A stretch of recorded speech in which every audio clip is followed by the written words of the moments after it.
I am very pleased to have Mike Corey joining us. Mike, how are you doing and how's your family coping during this pandemic? Doing great. Thanks so much, Dave. Man, I mean, we're all hanging in there, right? We're just trying to do everything that we can. And, it's certainly a different time. And I know it's harder for others. I mean, there's some people have more time on their hands. Some people are actually working harder. Some, unfortunately, have lost their job, so there's just so many different factors and things that have, happened. But I'm trying, and I think we all are, and we all have to do the best we can with this to stay positive. As much as we possibly can.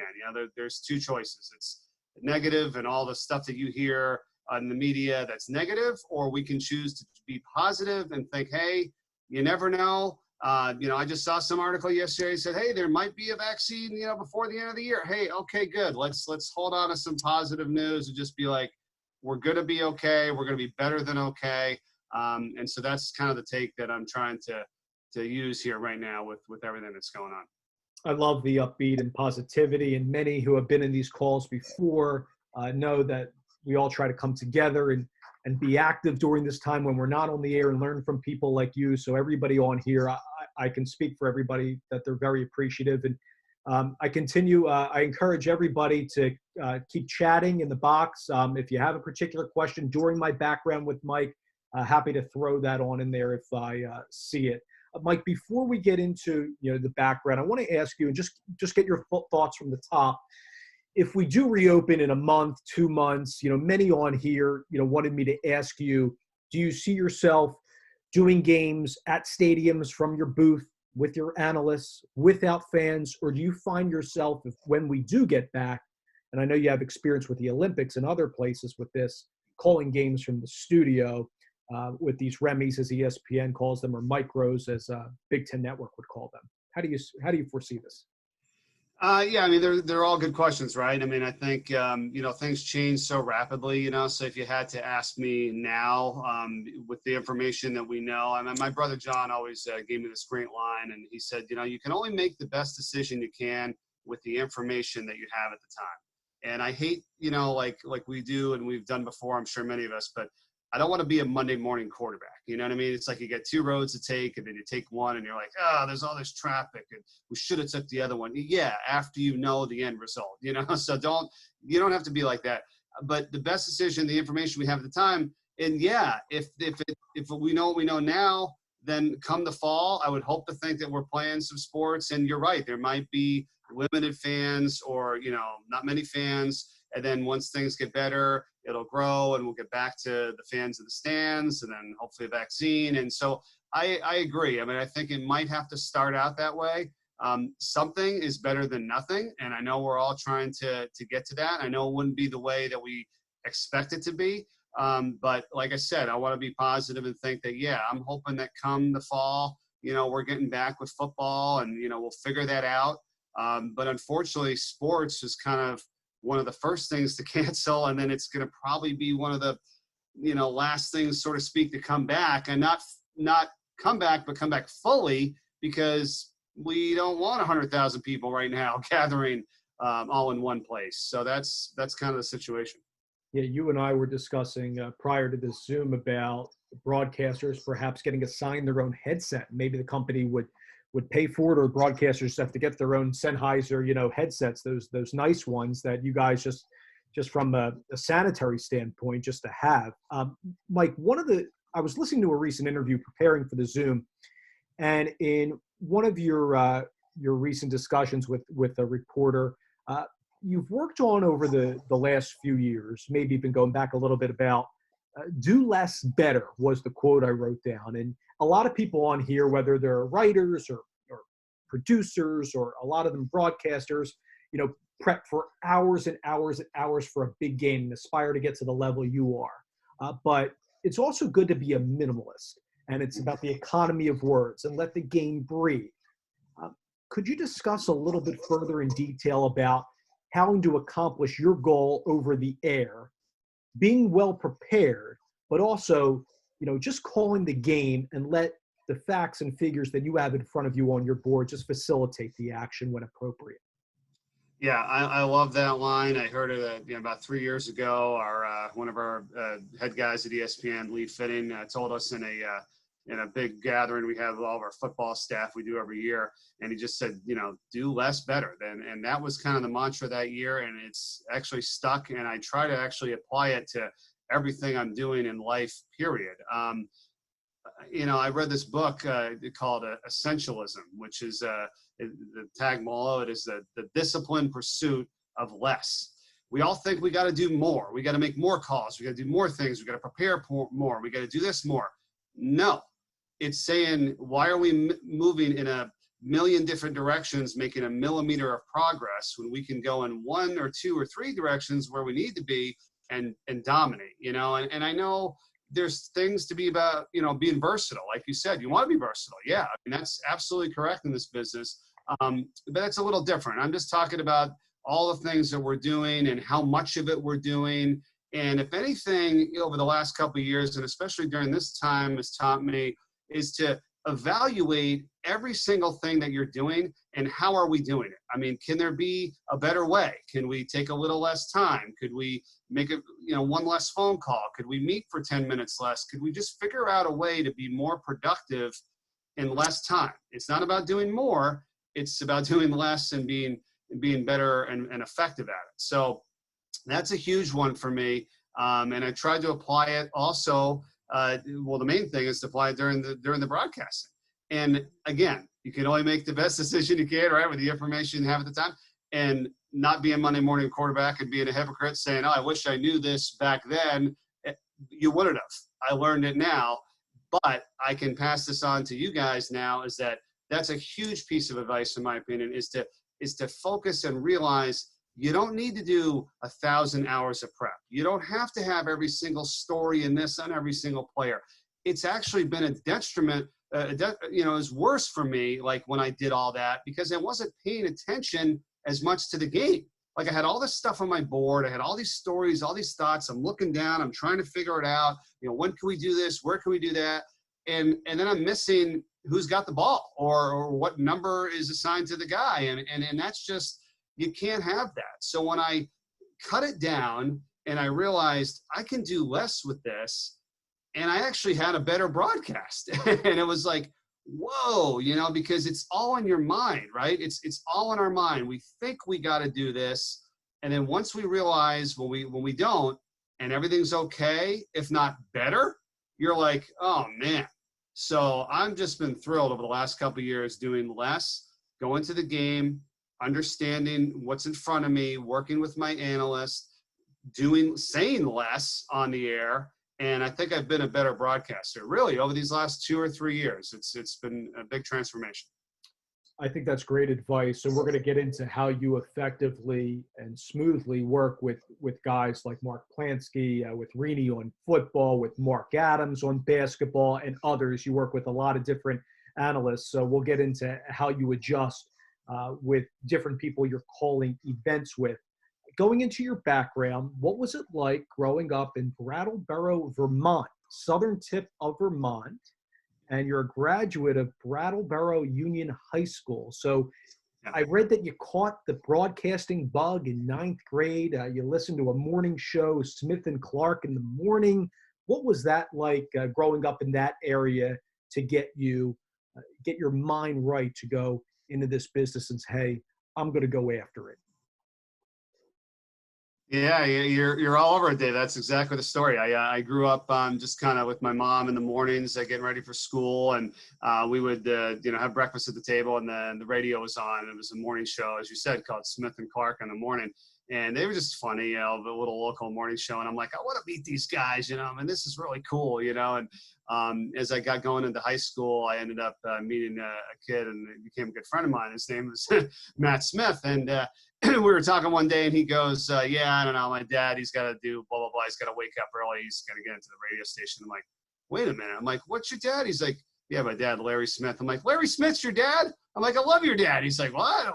So his dad was the morning show host. So I ended up getting to meet him. And a day during high school, we got to go follow around, somebody in the profession that you choose. And I got to go to the radio station and do like 30 seconds of the midday sports report. And, it was just so fun. And I don't know. I think just my love for sports, and then combine it with the radio and broadcasting. I figured, yeah. And somebody said to me in ninth grade, I was in the stands, like getting ready for our JV basketball game, and there was one being played, and I was kind of pretending to do the play-by-play, and they're like, "Yeah, Mike, you're going to be a broadcaster." I'm like, "Yeah, that's what I want to do." And so I was very fortunate from that time on to know. And then I went to go, search out schools that had the, the broadcasting and get ready for college in that regard. But I wouldn't trade anything in the world for growing up there in Brattleboro, small town, great town, learned a lot, and try not to ever forget where I came from. No, that's great. I remember, reading that, after you go to UMass, and after that you get a job at 21 to be the voice of the Delaware Blue Hens, where you were from 1999 to 2012. So first off, what kind of experiences did you have broadcasting-wise in Amherst, or maybe you didn't? And then second off, how was that the springboard to getting such a, I would go as far as say, a really big job? You were the voice of a team in Delaware who 2003 won a national championship, 1AA at that point with Delaware. How does that all come to fruition from going from UMass to getting that job for the Blue Hens? Yeah, I mean, I was very, very fortunate, but I mean, I worked my butt off. I mean, I really did. I felt like, for the 4 years when I was at UMass, I mean, I got right on campus, went right to the student radio station, the student newspaper, TV, and I was working on all those things, trying to, learn and do games. And, I remember the first semester, it's so funny. Like, I ended up with like a 2.4 or something, it was terrible. But I was doing all these outside activities, so my mom looks at my poor guy. She's like, "All right, what happened?" And I'm like, "Well, Mom, I've been, working on the radio and the newspaper." And so I got better. I think by my final semester, I had like a 3.9 or something, but it was fun because that's where I knew I had to gain as much experience as possible at school so that I can put myself in a position to get a professional job, when I graduated. So we did a ton of stuff. The guy who, I followed, I was a freshman, we had a group of seniors. Then after they graduated, they did a great job. But the sports director for the 2 years, that was like I think a freshman, sophomore, was Mike Reese, who I don't know if many of you know, who's the beat reporter for the New England Patriots and does a great job on Twitter, a really good friend of mine. And it was him and another guy named Pat Sheeran, and they were the two sports directors in the student radio. Then I took over for them when they graduated and became the director junior and senior year. So we just did as many games we could. We came up with the lists and the formats, and we sold like underwriting at the radio station. This is student radio. I mean, we raised probably $30,000 in like the 2.5 years. And at the time that was big. But like you said at the beginning, I knew when I did graduate, I was going to hopefully get a job somewhere that I would have to do something else. It wasn't just going to be like, you're the play-by-play guy and you're going to make a ton of money and everything's going to be great. So I worked on production. I knew how to, produce commercials and work with the equipment. I engineered games in the studio, and we did everything. We did stats. I did play-by-play, I did color. And then I sold the advertising. I said, this is probably going to be very beneficial too. And so I tried to do as much as I could there, and that's what kind of helped put me in a position to get a job when I graduated. I think that's great stuff, because there's some people out there that would write to me, and I'm sure you hear it along your travels, that only want to be the announcer, only want to do football, basketball.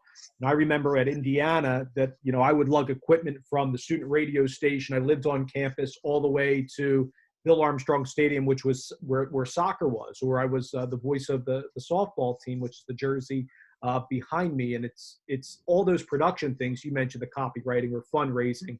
I remember, having to do some of those things at Indiana. So I encourage a lot of the college students on this to listen to what Mike's saying there is, it might not just be showing up, calling the game, and leaving. Yes, when you get to a certain level, that may be the case, and you get a police escort to go on to your next game and you're catching your next flight, which I know a lot of us aspire to get to. But, sometimes you got to, just suck it up and do all those things, which is terrific.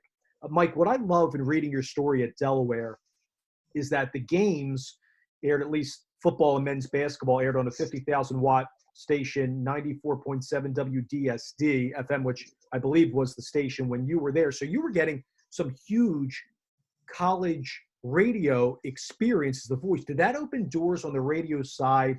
And I know I'm jumping around a little bit, but to help you get some reps with Westwood One, eventually doing the Winter Olympics in '06 and '10, was it from that Delaware job?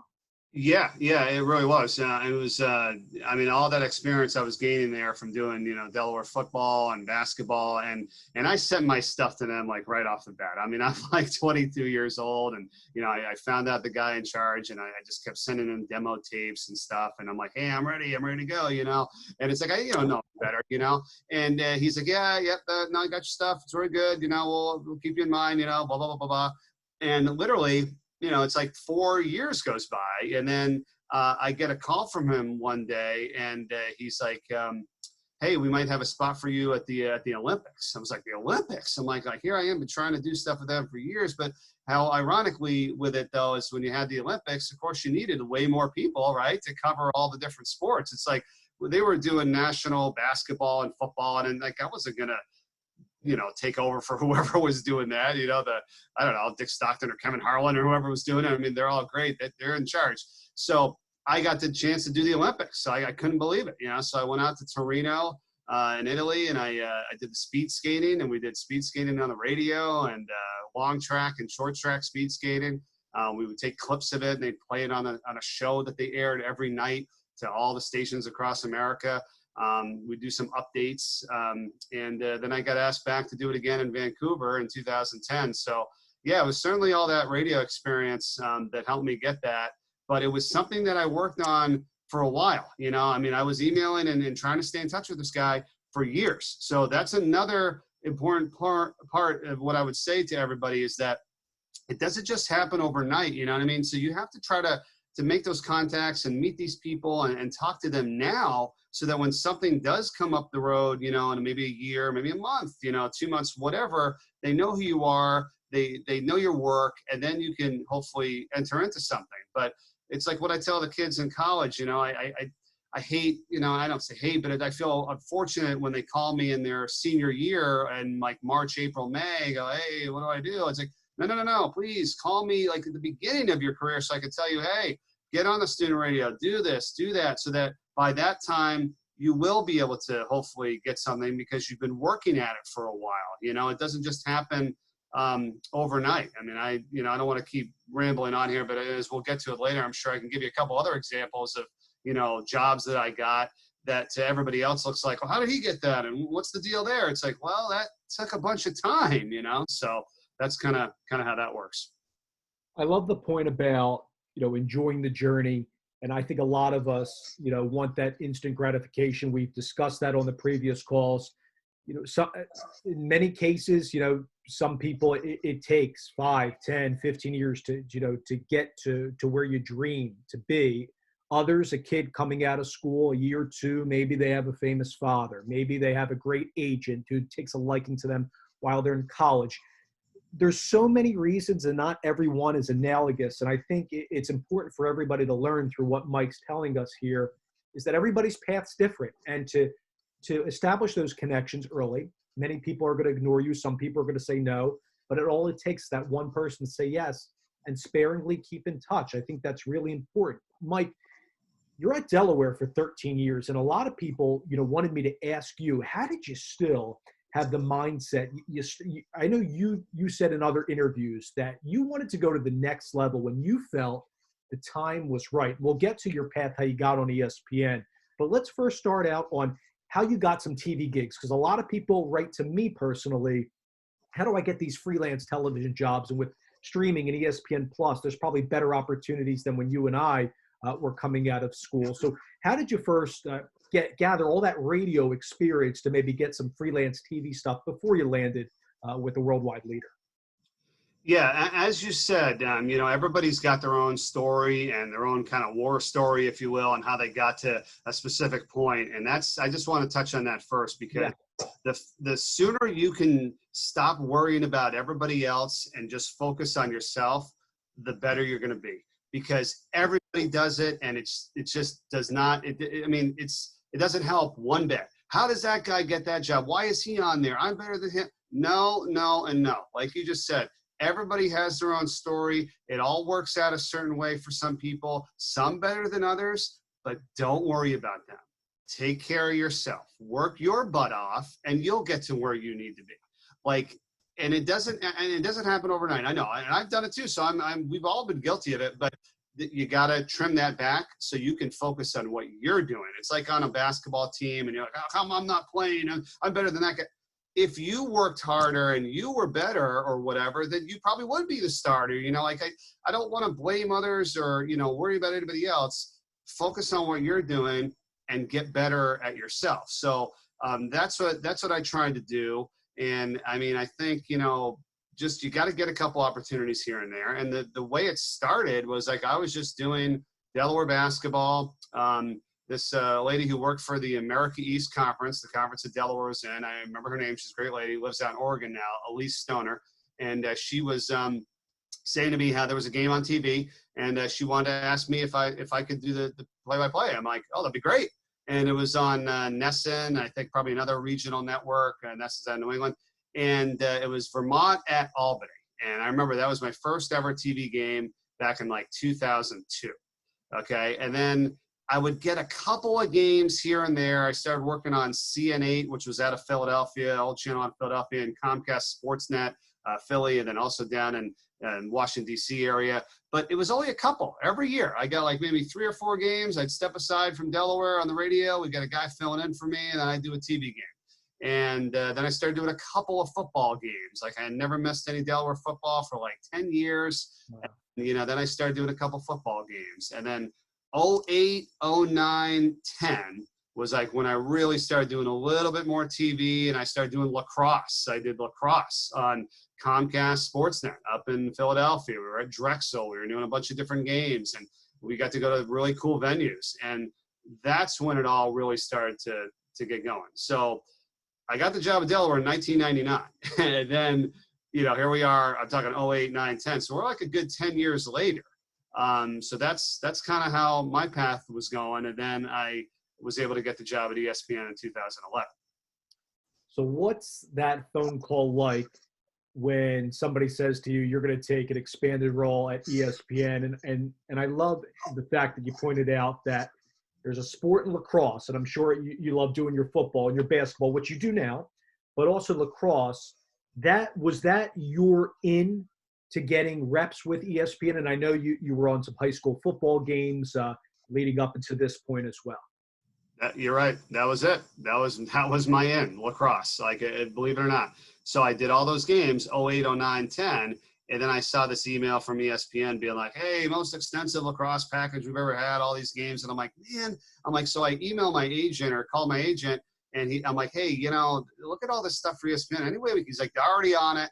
And he sent my stuff to ESPN, and they liked it. And that's how I got started. And I started doing lacrosse for them in 2011, in the spring of 2011.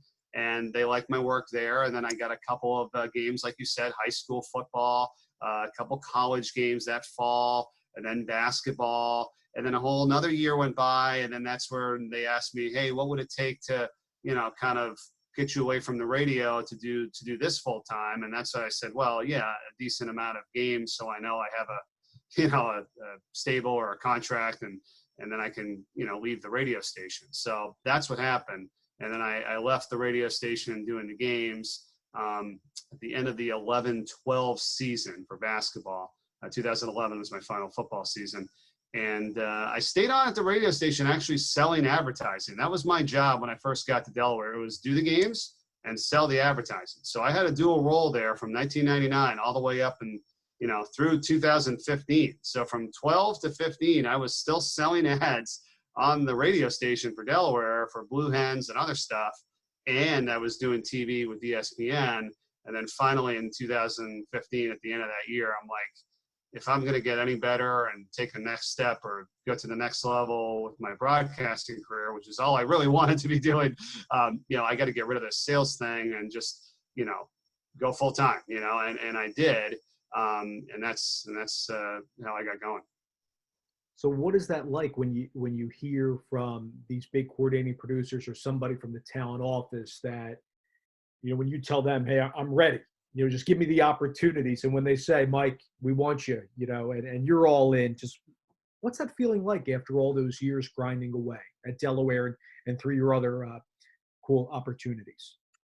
No, I mean, it feels great. I mean, it feels, great to be a part of the team and to be wanted and to want to do games and move up and all that kind of stuff. And, I mean, it does. It takes a little bit of time, though. That's the thing. I distinctively remember kind of 10 years into Delaware, still on the radio, saying to myself, geez, I'm like, this is great and I enjoy it and I don't want to be ungrateful, but I'm like, I do want to move up. I want to get to the next thing. And what is that? And should I leave Delaware now? And my buddy, who was our sideline reporter, one of my best friends, Dan Clark, he lives in Nashville, Tennessee. He's one of my best buddies, greatest guy. Works for Country Music Television now, produces their Hot 20 countdown, and I'm a godfather for his son Dane. And Dan goes, Mike, he goes, you don't just leave because you leave, or now it's been 10 years, or I got to go to the next thing. He's like, just you do the best you can, you stick it out, you work hard, and when that next opportunity comes, and it's time, then you go. And I'm like, yeah, you're right. And that was 3 years later, or 2.5 years later, when the TV stuff kind of came in, and I said, okay, time to leave Delaware. So don't be worried. Don't get upset. I mean, again, it's easier said than done, this advice I'm kind of giving you, and you're kind of like, yeah, whatever, Mike, it's easy for you to say. But you know what? There's so many more opportunities right now, and opportunities for you guys and even younger people than I ever even had growing up, that I just think there's so much positive stuff out there. So for you to feel like, hey, it's going to be okay. I'm going to make it. I'm going to do it, because there's a lot more opportunities. I mean, like I said, it took me 12 years to get to ESPN, I mean, there's obviously people that are younger that are on ESPN. Again, not worried about them, but there's more opportunities to get on TV and do stuff now than there was when, I was growing up. I mean, there wasn't even ESPNU or Fox Sports 1 or NBC Sports Network, so that's kind of one way I look at it. There's so many opportunities out there for everybody, like you just mentioned, and all these different networks, which weren't around, even, going back 10 years ago. So, right, for those of you that might not get a foot in the door with an ESPN or with a Big Ten network or a CBS Sports Network, there are other places. And also, one person told me, out in the Philly area, he wanted to be a play-by-play guy, but he was just moving up the ladder faster and going from, a top 40 market to then a top 10 market, being the local anchor and reporter. And I hear some stories like that, and he's made a name for himself being in the top 5 market that way. So it's definitely something to keep in mind. And Mike, we appreciate you giving that advice to everybody on here. On ESPN, a lot of you have seen you, Mark Plansky on Friday nights on ESPN2, a lot of times doing the A10. You do a lot more conferences as well. Football, you have a big package too, which has been great. I know you and Rainey do a terrific job. Love hearing those broadcasts and the camaraderie, the relationship you have. I think Mark Adams is on here as well. I know you guys have called games in the American with each other. What's that like for you when you call games with a stable partner, let's say in football and hoops, but then, obviously, and, in my experience with ESPN, they might call you, 2 weeks before a game or 3 weeks, and you have to work with somebody you don't know. And this happens to a lot of, the younger folks on this call, where they're working with a friend or someone they see in college or first or second job. How do you have a pregame talk with these people you're working with the first time? Do you feel it out and see how it goes to the first media timeout? Dive into that for us. Yeah, no, absolutely. And hey, what's up, Mark? I know he's on here because that's a perfect example. Mark and I did this. We went out, we had a bite to eat, beforehand. I think the first time that we did a game. And, we talked about, each other's families and what we do and our background. And that was just awesome. And, he's a great friend. And, I enjoy that. He's one of my favorite to work with. And because of that, and that's what, when you hear that behind that phrase, like the deal's done on the golf course, it's like, well, do you know why that is? It's about getting to know that person for that 4 hours or whatever that you're out there and really caring and developing a relationship and then trusting that person. And then when they do have whatever their idea is, or maybe a proposal or selling, that you're like, yeah, I'm in because I know this guy and I like this guy. And that's kind of, what it was like with me and Mark and Adams, and then also Mark Plansky and Rini. I mean, you get to know them and you become friends and you genuinely care. And then that translates to on the air. I mean, I would recommend that to everybody. I mean, if you're going to be working with somebody, even not somebody just for the first time, still go out and hang out with them. Make a call. I call them up at least beforehand and say, hey, it's Mike. I'm going to be working with you on Tuesday. Just want to touch base. If I can't meet up with them until I get to the game, if we're all in different places, and that's huge. I mean, because you never know what comes from those conversations, and that's the fun stuff that comes out on the air, and you can be genuine and you can be conversational. And it's like, hey, Mark, remember you and I were at the breakfast thing talking about the blah, blah, blah. And then, that comes on the air, and it's like, and it's funny, and it's different. And it's not just I speak, you speak, or, I'm the play-by-play and you're the color. No, it's a combination effort. So I would recommend that no matter who you're working with, try to get the call in with them ahead of time. What are we talking about this week? What's the game going to be like? Meet with them if you can outside of the broadcast, get to know them, take an interest, and all that stuff comes out over the air. And it also develops great friendships and relationships, which is what this is all about. And I'm very blessed to have a lot of people, like Mark and others, many others in this business because of that. This is very much a relationships type of business. And quickly, for those of you that aspire to get on TV, radio, and it doesn't need to even be play-by-play, you'll see people are watching. And it's not always when you're on the air. And I think Mike makes a great point. If you have the opportunity, and there's several on this call that know me personally, it's talking about, each other's lives and about their families and friends and what they do outside of work, in addition to maybe some talk about the rudiments of play-by-play and how we want to go about the broadcast. But instead of saying how you want to call the game, why don't you ask the analyst what storylines that person wants to present, and then you can facilitate that discussion. Because on TV, as many of you on here know, I really don't need to say this, but on television, it's an analyst domain, and the play-by-play is essentially the quarterback or the point guard, just helping out everybody. Mike, before, because I want to stop myself and get to questions from everybody, but I want to touch on a little bit of your Olympics experience. We touched on the radio side, how you went to those venues, the Torino 06, Vancouver in 10, but also the Summer Olympics experience with Beijing, with London, and also Rio.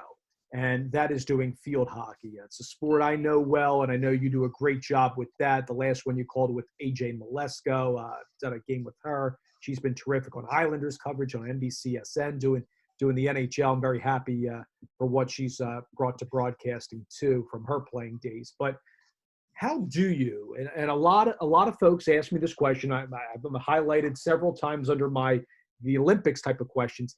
How does one get the attention of NBC and then get to do a sport like field hockey, for example? And you've done that for 3 cycles, and you're doing that from the studio, both at 30 Rock, and I know now NBC Sports has their operation in Stamford, Connecticut. So I guess first off, how do you land that type of gig on the television side with NBC, the Olympics, and then your experience doing field hockey from the studio? Yeah. Again, very, very fortunate. And it's like, I kind of keep tracing it back to, even the very beginning, those 3 or 4 years, being down the door of Westwood One, getting the Olympics on Westwood One radio in 06. And then I think that kind of helped open the door as well. Once they said, hey, Mike's done the Olympics, he's done this and stuff, and he's done radio for a while, and, but he's also done a bunch of TV, and what do you think? And, I'd gotten agents back in 2005. It was very fortunate they were there to help me. They really kind of got me that position in 2008 with the first go around of the Olympics. So they sent all my stuff to them, and, I thought it was kind of funny at first because they're like, hey, we sent your stuff to NBC Olympics. I'm like, oh, okay. I'm like, yeah, oh, that's something like that. I just had to, we just got going and thinking like, yeah, it would be great. And he goes, no. He goes, the ladies are very interested, and they're going to give you a call. I'm like, oh, wow. And they did. They called me up and said, yeah, we'd love to have you on our Olympic coverage to do field hockey. I'm like, I'm in, field hockey. Didn't do any field hockey before, wasn't privy to any of that stuff. But that's like what you're talking about earlier. You get a chance to do the volleyball, the swim meet, the whatever. You learn, you work your butt off, you learn the information, you talk to people about it, and you do it. And who knows? I mean, that's my in, I mean, what an unbelievable opportunity. So I was just so fortunate. Got to do that in 2008, and they didn't have everybody sent over to the, the site. So we did it from the studio, but what an amazing experience. I'll never forget. We were at 30 Rock in New York City, and we literally took over the entire Saturday Night Live complex, the whole studio. That's where we did all the broadcasts. They set up all these like announcer booths in the Saturday Night Live setup. You see the entrance to trains and all that. Yeah. And we're in there calling the field hockey matches. And every day I would walk down the hall where the guests and the people for Saturday Night Live, come into the, underneath the thing. And I'm like, this is unbelievable. I'm like, and I only dreamed of like working for them and doing something of the sort back when I was growing up. But it was pretty amazing. So you do a good job, and you treat people right and do the best you can. And then they brought me back, and I kind of learned that, that's kind of a good little network there. I mean, again, you stick with it and you do what you can. They don't recycle it too much, So was hoping to be involved again this summer. Of course, it got moved to next year, so we'll see. And then, hopefully be back doing it again next summer. But those are just some amazing experiences. 08 there, 2012 we were in New York, and then 2016 in Stamford, Connecticut, as that's where NBC headquarters are now. But yeah, we did it from the studio and watching it off a TV monitor, like you and I just sitting on our couch and watching it on TV and calling the action. That's great. And we know you and I have talked about this before the Zoom, and others that know me, we've discussed this too, about how more and more of these networks are doing, ESPN calls them REMIs, REMI, where where the talent is at the studio. And then there's this whole other thing that some of you may not even have heard of, where REMI Pro, where the announcers are actually on site, which I think is happening more often. It's the benefit of having the broadcasters there to tell the better story and get the sights and sounds like before their eyes. But, the producer, the director, the TD, everybody's in the studio. It's just you, an engineer, and a bunch of cameramen and women that are on site. I believe that's going to be a big theme that's going to continue in this business. We're seeing those huge satellite trucks going away, Mike, which is unfortunate, I think. But, it could be a cost-cutting move, but it's also, an efficiency thing as well. Do you see that continuing more and more and becoming more prevalent as the years go by? Yeah, I do. And it's okay. I mean, it's going to be okay. Like I said, we have to take the positives out of all this. I mean, this still allows you to have the ability to broadcast games, and, would you rather have it go away? Like, no. I mean, I think we all know with this time, I mean, I say to you the other day, I don't think anybody's ever going to complain about what assignment they get anymore, right? Moving forward when, everything's kind of taken away from you. So that allows them to do as many games as possible by not bringing the entire truck and operation and spending all this kind of money. I don't think we even have an idea of what it really costs to put sometimes a TV game on. I mean, it's thousands and thousands of dollars. And, from a business perspective, and this doesn't mean anything about our role and how much we should value the game. Every single game that you do, the next one coming up is your Super Bowl. Like, you bust your butt and you care about it and you do the best thing possible. And I'm not saying they don't. They're not as much as the Saturday night football game, you know what I mean? So they're not going to throw that kind of money or those things into that. That doesn't mean you treat it any less, and not that they are either, but you've got to understand the business aspect of it. It's like, hey, we're going to save money. We're going to do what we can, and we're going to get as many games on as possible. We're going to give people opportunities, and you and I will benefit. You may have to do a little fancy footwork and figure a couple things out. You don't get to see everybody all the time because in this REMI, as you said, some people are back at the station and you're there on site, hopefully, with a bunch of people as well. And, you just deal with it. It's okay. I mean, it's okay. But yeah, that's probably, there's going to be a few more of those too, especially until we get out of this time and, get everything back on track. And I think it's going to come out even stronger than ever. You know what I mean? Like, we won't know right now this fall, maybe not even early next year, but let's just think about this. Okay. This is a tough situation when everybody's going through, but we're going to come out of it and people are going to wash their hands more. They're going to be more diligent. They're going to do things better. And then there'll be less, I think, disease or sickness. And let's hope that, is something that's great that comes out of all this. And then, we will be back to doing it, I think, the way we envision, but just better. I just pulled from my notes. You said it, and this is why I think these Zooms are awesome, getting people like yourself. Sean McDonough said very much the same thing about the Super Bowl. He had a note in his office that read the acronym EGITSP. It's the same thing I said that he told us last week, everybody, if you were on with McDonough.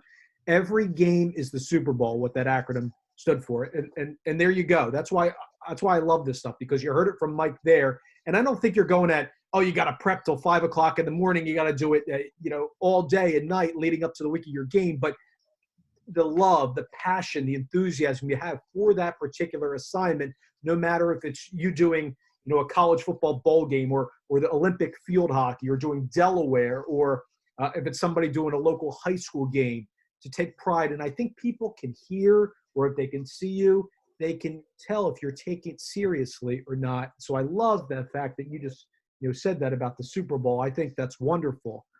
Yeah, well, it's also like, and not to cut you off there, but like any opportunity you have, whether say it's an internship. I remember kids just kind of being like, oh yeah, I got to copy the papers or whatever. Like, hey, look, I understand. You're not always gonna be doing the most glamorous thing or whatever they ask you to do. But if you can't do that right, why would they want you to do something even more challenging or better? And when you get internships, like, whatever about like kind of the things they might be having you do, that's your that's your opportunity to meet these people that are on TV or that are on the radio or that you aspire to be, and ask them questions, show them your tape, take an interest, be excited to be there. Like, don't ever take that stuff for granted. You know what I mean?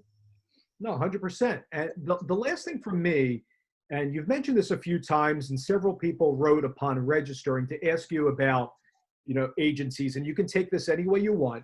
But what the appropriate path is to finding an agent versus an agency discovering it. And there's so many young people, and full disclosure, I do not have an agent.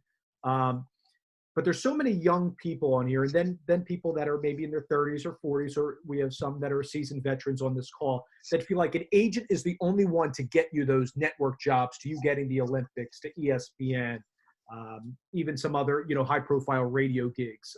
What's your take on the agency side of the business? Do you need one to get to that big time level?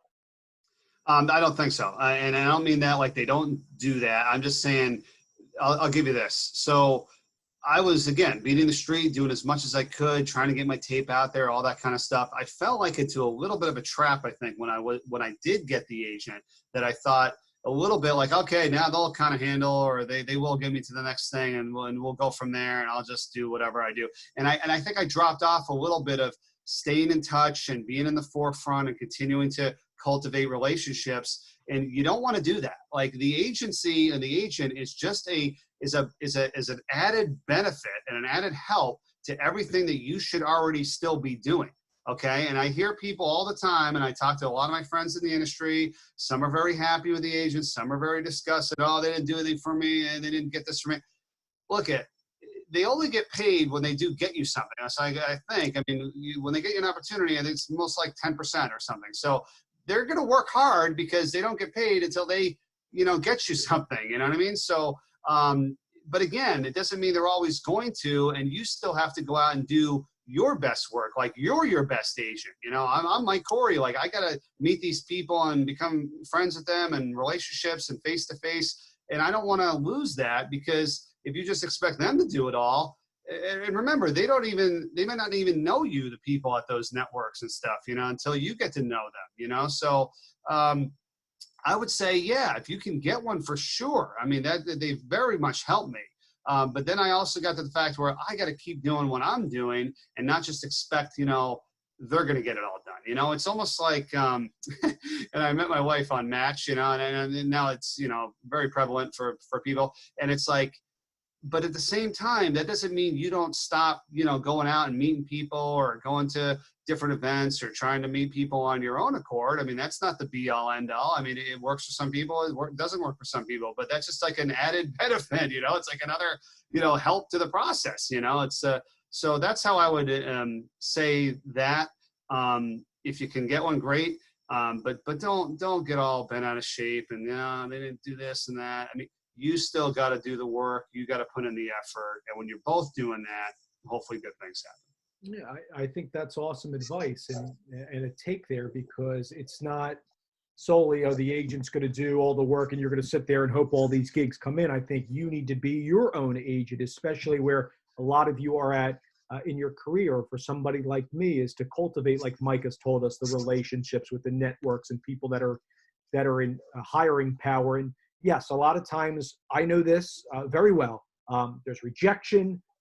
There's people are ignoring you, but I think you over the years, and if you talk with people, you find out when the right time is to go after people. For example, a minor league baseball job, not during the season, but right when it ends, maybe wait a week or two when there's not a lot doing around, and you can, put an email in and maybe keep it short and ask them first if I could send you some stuff rather than just throwing a bunch of links at them. So these are some things to keep in mind. So Mike, I'm going to stop myself there because I, of course, can go all day, but I'm going to let the people on here ask you questions. So if anybody has a question, kindly raise your hand in the participants tab, and I will get to you. So, Mike, here's Stephen Eggert. Steve, just unmute your mic. I'm trying to do it myself and ask your question to Mike. And tell us where you're calling from or videoing in from.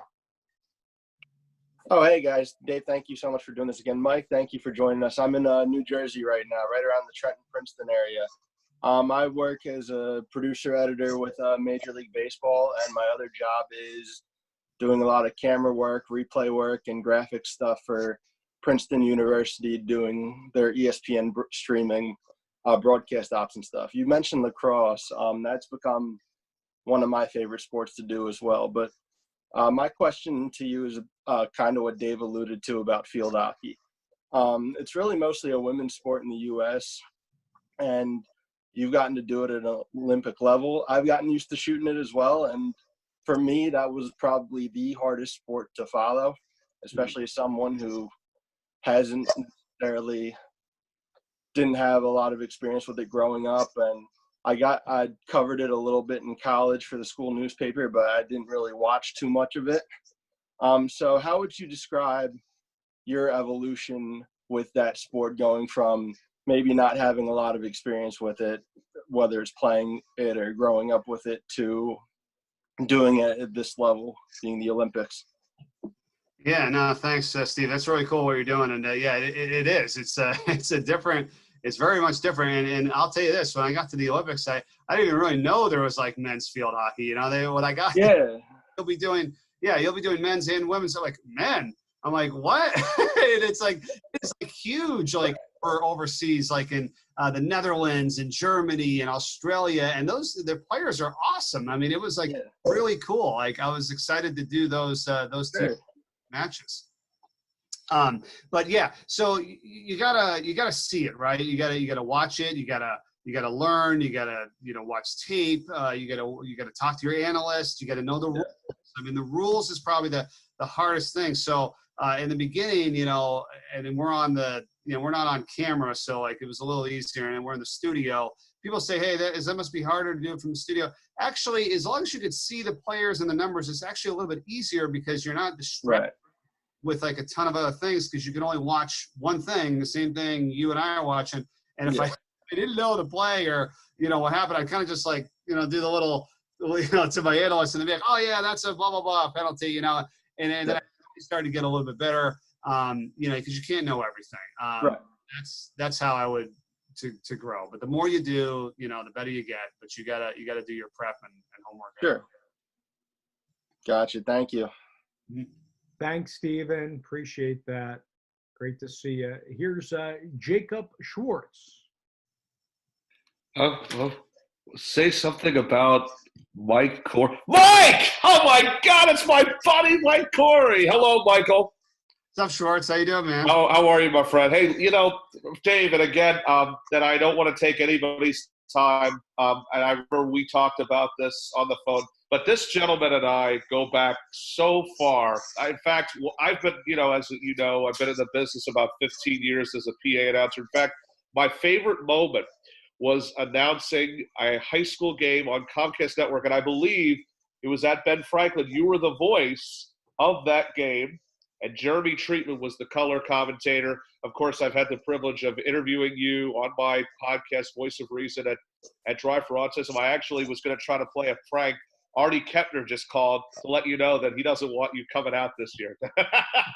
No, but we go back such a long time, my friend, and it's so good to see you. You honestly look like $1 million. And we talked last night on Facebook, and I told you I'm putting my show on live radio, 610 ESPN. So my question to you is, first off, what do you recommend of dress? Now, they're putting me on a trial run this Sunday afternoon, and they want me to look my best, but more importantly, they want to know if I have what it takes to stay at the radio station. Is there anything that you think that I should do to make sure that I'm ready, so that they know that I'm ready? What are you talking? Are you talking like literally like clothing and dress? Is that what you're saying? Well, not clothing. Obviously, I should probably dress nice, but I meant going towards when I'm on the air, when I'm doing the run. I have people call in. I try to get guests, and then no dead air. I'm assuming you don't think dead air is a waste, correct? Yeah, I think, well, look, it all depends, what you're doing, right? I mean, with radio, totally different, right, than TV. I mean, and it's the same. It's very much different. I mean, if I'm doing the play-by-play on radio, you got to give a lot more description and all this kind of stuff. If it's TV, yeah, you need to back off and, let the pictures, and let your analysts in and work with them. I think, not quite, just in a broad sense of your question. I mean, just, you work as hard as you possibly can. And the most important thing is just to kind of treat everybody with respect and treat everybody right. I mean, that was one thing I want to make sure that people understand about this business, is that every single person on any broadcast, whether it's the runner, whether it's the cable guy, whether it's the cameraman, whether it's your statistician, whether it's anybody in the truck, is important. Like, oh, yeah. They have a role, okay? And they are the ones that help make this whole thing go. So the less that you can be with like, oh, I know this, and I'm the on-air guy, or I'm the talent. I hate when they say that, like when they're like the talent, they call us the talent. No, we're the announcers. Everybody's talented, okay? So that's the one way I look at it. And when you think about that and you recognize that, you treat everybody with respect, and you give everybody a voice, and how you doing and what's going on, and you genuinely care. And I think that goes a long, long way when sometimes it comes down to, hey, who do we want doing this, Because sometimes the ability, our broadcast ability and stuff like that, it's kind of negligible, you know what I mean? Like, that's where we all said, we don't want to do this. We're like, oh, that guy and this guy. Hey, we're all good, or we wouldn't be doing it, right? Yeah. What set you apart? Something like treating people right and with respect. That's one thing. There's so many people, and I'll make this quickly, Dave, before the next question. There's so many people on here that have learned from people like Jeremy Treatment and people like Artie Kepner. And on behalf of everybody that's on this Zoom, I just want to personally say you are an exceptional human being, and I'm very, very proud, Mike, to call you my friend. I am honored to have known you for so many years. I was actually stunned when I thought, wait, because I've known Mike in basketball for years, but I didn't know Mike Corey, the Olympic broadcaster. And I think it's a well-deserved honor for you, Mike. And like I said, it's a pleasure to know you, to talk to you. I look forward to seeing you down the road, my friend. Thanks so much, Jacob, man. I appreciate it, buddy. God bless. Thank you, Dave. God bless you, Mike. Thanks, boys. Appreciate it. Mike, here's Kai Dombach, who's calling from Germany. Hi, Kai. Yes. Hey, how's it going, everybody? So I am a Bundesliga announcer for Deutsche Welle, and I also do photography, and I also cover the Bonn Capitals, the baseball team here. So just a couple questions. So I have international sports experience covering sports in Germany. I've also covered sports in Japan. How can I bring my international experience to the Olympics?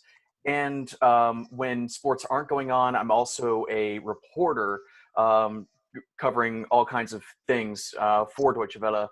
Would reporting on controversies such as like corruption in the Olympics hinder opportunities to cover such events? Hey, what's up, Kai? Thanks for checking us out all the way over there. That's so cool, man. No, listen, I think you definitely have a role, because I'll tell you this, when I was at the Olympics, I remember there being certain, individuals from different countries either helping out with like pronunciations and rules and understanding, what it's like, and then background of players and information that none of us would have any clue, or at the same level as somebody like yourself, because you're the one over there like covering it and doing it. So that is very valuable. And I've actually given a couple of people, I think when we were about to do the Olympics, to say, hey, you contact this person or check this person out, because former like field hockey players we had come in and do stats for us, like I said, somebody like yourself or over in another country who speaks other languages, they've been with us in the broadcast center to help us with pronunciations and research and background. And then also you're a broadcaster and you've done some of this stuff. So that's, again, even more, power to you. So I think that's definitely something that, people would value. It just has to be the right opportunity. And, again, we all have our own war story with it, but no, I would never undervalue that at all. And I think that's great. So you would just try to, again, when things do come back, to going again, that would be, some very good things that you could offer for sure. So I've been involved with people like yourself doing that kind of stuff. So yeah, no doubt. Mm-hmm. And what about the controversies like that surround the Olympics? Like let's say I would I did a story about it for another, like in the organization that I work for. Mm-hmm. What if I were to say, oh, here's this controversy, and it makes like the Olympics look bad or the World Cup look bad or another big event look bad? Would doing something like that hinder my opportunities to cover said event? Yeah, I'll say this. I mean, we all know there's been people that have written certain things or done certain things, controversial, not great, whatever, and they get all this notoriety, and then they're a big shot, and look where they are now. I just don't ever really subscribe to that, to be honest with you. I mean, I guess I just try to do it a different way. And I'm not saying that maybe you can't write a story or, it needs to be talked about but yeah, I wouldn't think that, that's a way to kind of ingratiate yourself, with certain organizations or things when you do things like that. I mean, we all know the different people out there that's kind of what they do. And I just, it's okay. I don't really agree with it though, 100%. I mean, I don't want to put you in a different direction or tell you not to do something, but yeah, I mean, the more positive we can be and the more things that we bring out where we are highlighting people and things that they're doing well and being effective, I think that goes a lot further. It might not be initially, but we don't want to burn any bridges or treat anybody in a way that we think we know, and we might not always know. Like, you might not always know the full story. I've been reading this book about it saying that, you got some coworker or person who doesn't, didn't get the project done on time, and you're just like, they're lazy, whatever. And then I read further and they're like, well, you didn't realize that their grandmother, unfortunately had passed away and they were struggling with this and that. And if you had just stopped to ask a question, you might realize, oh, there's a little bit more to be seen than this person just didn't get the assignment done or whatever, So it's a long answer to your question. I would just try to keep it as, comfortable and more positive as possible. That really would do a lot better, I think, than inciting controversy or something and thinking that you're going to, get to the next spot because you did something like that. Hopefully Okay. it makes a little sense. Yeah. Okay. Just checking. Thank you very much. No, you got it, man. Thank you. Thanks, Kai. Continued health to you as well. I think you guys bring up a lot of great points, and I think a lot of people, Mike, on here, we're just fascinated to, you mentioned the speed skating that you've done and the field hockey at the Olympic level and all the prep that must go into that, and how you would get the pronunciation. So when we had JP Dellacamera on, I thought it was great hearing from him about World Cups that federations would send you guys MP3s of the players specifically saying their names. I know a couple of colleges, I think Minnesota does that with their athletic department websites. Harlan talked about, that they wish like all these colleges put like, just a link because everybody can probably do it easily now. So I know that prep has to be arduous. So appreciate you going into that. Here's the voice of the Harlem Globetrotters on PA, Matt Nelson. Hi, Matt. Hey, Dave. Mike, how are you doing? Hey, what's up, man? How you doing? Doing well. First of all, I just want to say I was lucky to have realized that you used to do broadcasting at Delaware. I used to do some of their Olympic sports on Hens All Access about 3 years ago. Yeah. That's awesome. That's awesome. Yeah, that really started to kind of take shape, right? I mean, with all the different technology and then the webcasting and all the different sports. So yeah, that's really cool. How did all that go for you? Yeah. So my question, being that you do so many different sports, especially Olympic sports, from like field hockey to lacrosse and some other things, I'm in the same boat as you when I'm not on tour with the Globetrotters. Having done so many different sports, do you feel like announcing so many different sports can ultimately help you get to your dream job? Yeah, first off, I think that's really cool that you did that with the Globetrotters. That's awesome. Thank you. Yeah, you're welcome. And I really do. You know why? Because you get versatility and you learn how to prepare. And you learn how to like dive into something that you really don't know anything about. And then, I think it's great because you don't just sit back and go, oh, yeah, I just want to do football and basketball. Well, who doesn't, but I mean, I think all those other things have really helped me learn and grow and find ways to, do what I need to do when I'm not 100% sure of something. And then it should also trigger you for the sports that you do know, like, hey, I really had to dive into all the rules for field hockey. Well, I should probably do that for football too. I mean, there's a lot more stuff that you think you don't, know, but you really don't, and like I've actually done MMA before, which is crazy. I've done that on NBC Sports Network. And I remember getting the call for the guy, and it's like, I wasn't really a huge fan of it, and I mean, I've watched it. It's all good. I mean, we teach his own on that one, right? And he goes, hey, Mike, he's like, have you ever done MMA? I'm like, no, I really don't watch that.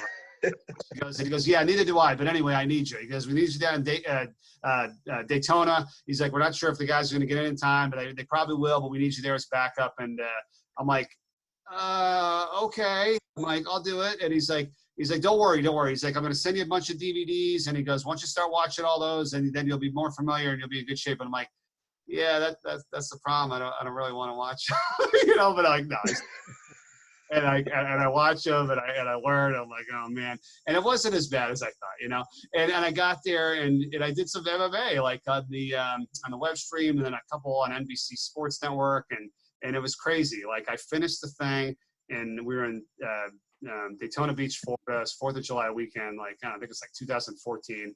I'm like, all right, well, I think that's done. I think I did all right. I'm glad, and probably won't be doing much more of this. And as I walk out to the truck, he's up at the top of the stairs of the truck. He's like, yeah, no, Mike was great. Yep, next week we got it. He's like, hey, yeah, next week we'll be in Vegas. You'll be out in Vegas. I'm like, what? So I mean, Nice. It turned into, yeah. So take every opportunity you can, learn about the sport, talk to different people about it, figure it all out. But yeah, I mean, and remember, you might meet a ton of people in your travels with what you're doing, and you never know what, sports or entities that they, work on or lead up. And then they get to know you and they're like, yeah, I like this guy, Matt, and then you're on doing something else. So everything you get a chance to do, as much as you possibly can, you take the opportunity and you run with it. Do you feel like doing all these other Olympic sports, besides, the big three being football, basketball, and baseball, doing sports like soccer, field hockey, lacrosse, water polo, volleyball, do you feel like that gives you an advantage over other people who are trying to land that big-time gig, whether it's in broadcasting or PA announcing? Yeah, because I mean, you're involved, right? I mean, you're part of the group. I mean, to me, I mean, I think if I'm doing the field hockey right now with NBC and I'm doing a good job with that, and all of a sudden something else opens up someday, I mean, I would hope to think that I'm kind of in position to possibly get it or whatever, something like that. So yeah, no, anything that you're doing certainly helps give you a step up. And again, we're not really worried about anybody else again, but it's just like for your own benefit. Yeah, hey, Mike's done this. Mike's done MMA. Mike's done field hockey. He did a nice job with the water polo thing or whatever. Yeah, all right, let's put him on this. I mean, that all Sure. goes a long way for sure. Mike, thank you very much. Appreciate it. And Dave, thank you. Yeah, you got it. Thanks, Matt. And Mike Butts is saying in the chat, was that MMA the one that they had at Daytona International Speedway after a NASCAR race? Yeah, it was across the street or something in some arena. I forget about it, but it was that was that same weekend. It was the same weekend. It was crazy. I was down in Daytona. Yeah. That's great. Hearing all the different things you do, I think it's a great lesson for everybody out there. Don't pigeonhole yourself. I think even you see, the announcers, your colleagues at ESPN, a lot of them are doing multiple sports. Some of them are hosts and play-by-play guys. I think it's awesome to be a hybrid role. I think it makes yourself more marketable rather than being, okay, I'm just the football guy. And maybe when you're, the voice of a particular like NFL team, maybe that's the one gig you do, or same thing with basketball. But for guys like you being at the network level, it seems to at least somebody like me, that would open your doors to more people and to more networking. So that's awesome stuff. You tell us if you ever need a break or anything like that. There's several. Oh, no, we're good. Okay. Yeah. Here's Zach Cohen. Zach, I'm going to unmute you. Come on and say hi and tell us where you're zooming in from. Hey, everyone. Hey, Mike. Really appreciate your time today. Dave, it's always great to be a part of these. I'm calling from my childhood home in South Florida, as you can probably tell from the excessive. I like the memorabilia. What's the most prized memorabilia you got behind there? Most prized? Well, if you're giving me a chance to brag, probably a gold medal at the Maccabi Games a few years ago. Everything else, probably worthless to everyone. Congrats on that. Go ahead for Mike. Go ahead. Yeah, so I go to the University of Florida. I'm pretty involved at ESPN Gainesville. I do some play-by-play, host some sports segments for the news, and do some writing on the side. But, Mike, my question is, I think we all realize how tough it is to really break into this industry. And if you finally do, it's great. But how do you balance your career and your personal life, especially early on? It's a great question. Thanks, Zach. And I was just down in Florida this year. I love that place. It's great. It's great. Yeah, it is. It's awesome. So enjoy it. But yeah, I mean, that's a great question. I mean, it's certainly a balance. There's, I think with that, what we talked about earlier with the do less better right at the beginning of this whole thing, it's really what can help. And also like when I'm home, so my wife Steph is very supportive of me with this career because, and that was one of the main things when I first got to know her, is that she never really argued or upset with whatever game I had to do or where I had to go, and she's an independent person herself. And so it's like, okay, that's a huge one because that could be a real point of contention, with people who are traveling all the time and never home and this and that. But when you are home or when you are doing your stuff, you got to be present. Like that's one thing I was like really learned this past year or last couple of years is that, okay, we can be on our phone every 13 seconds if we wanted, checking everything, blah, blah, blah, blah, blah, blah. And it just stinks. Like, and then you get to the point where if I'm home for 8 hours, but I'm interrupting, all the time and this and that, I'm over here, I'm over there. It doesn't even feel like you're there, right? You've heard that before for people, that are with somebody, hey, you wouldn't spend as much time with whatever. It's like, well, I've been here for 8 hours. Like, no, you really haven't. You haven't been present. So I'd rather like 3 hours of dedicated, you're paying attention, you're on board with this stuff and forget about the phone or whatever. And then that's a bit better than the 8 hours of uninterrupted kind of thing, So I'm just talking about a quick, like, home thing that I do to try to make sure that I'm, present for my wife. And we have a 17-month-old baby too. So that's important there. And the same thing with, just personally, like traveling and if anything that this tough situation here with the pandemic has taught me is to also like take care of your health. Like, it's like, it's always the last thing that we think about, right? We're so busy, like, I don't have time to work out. It's like, it doesn't really make any sense, right? It's like, you're basically saying to yourself, I don't have time to take care of my body to make sure that I'm healthy. But something else is more important than that. Like, how is that even possible? You know what I mean? So it's like, I'm really trying to figure out, well, when can I do this? When can I go for a run? How do I stay healthy? How do I eat well? And it doesn't mean be crazy and on some diet. It's like, we all want to live and have fun and do what we want to do.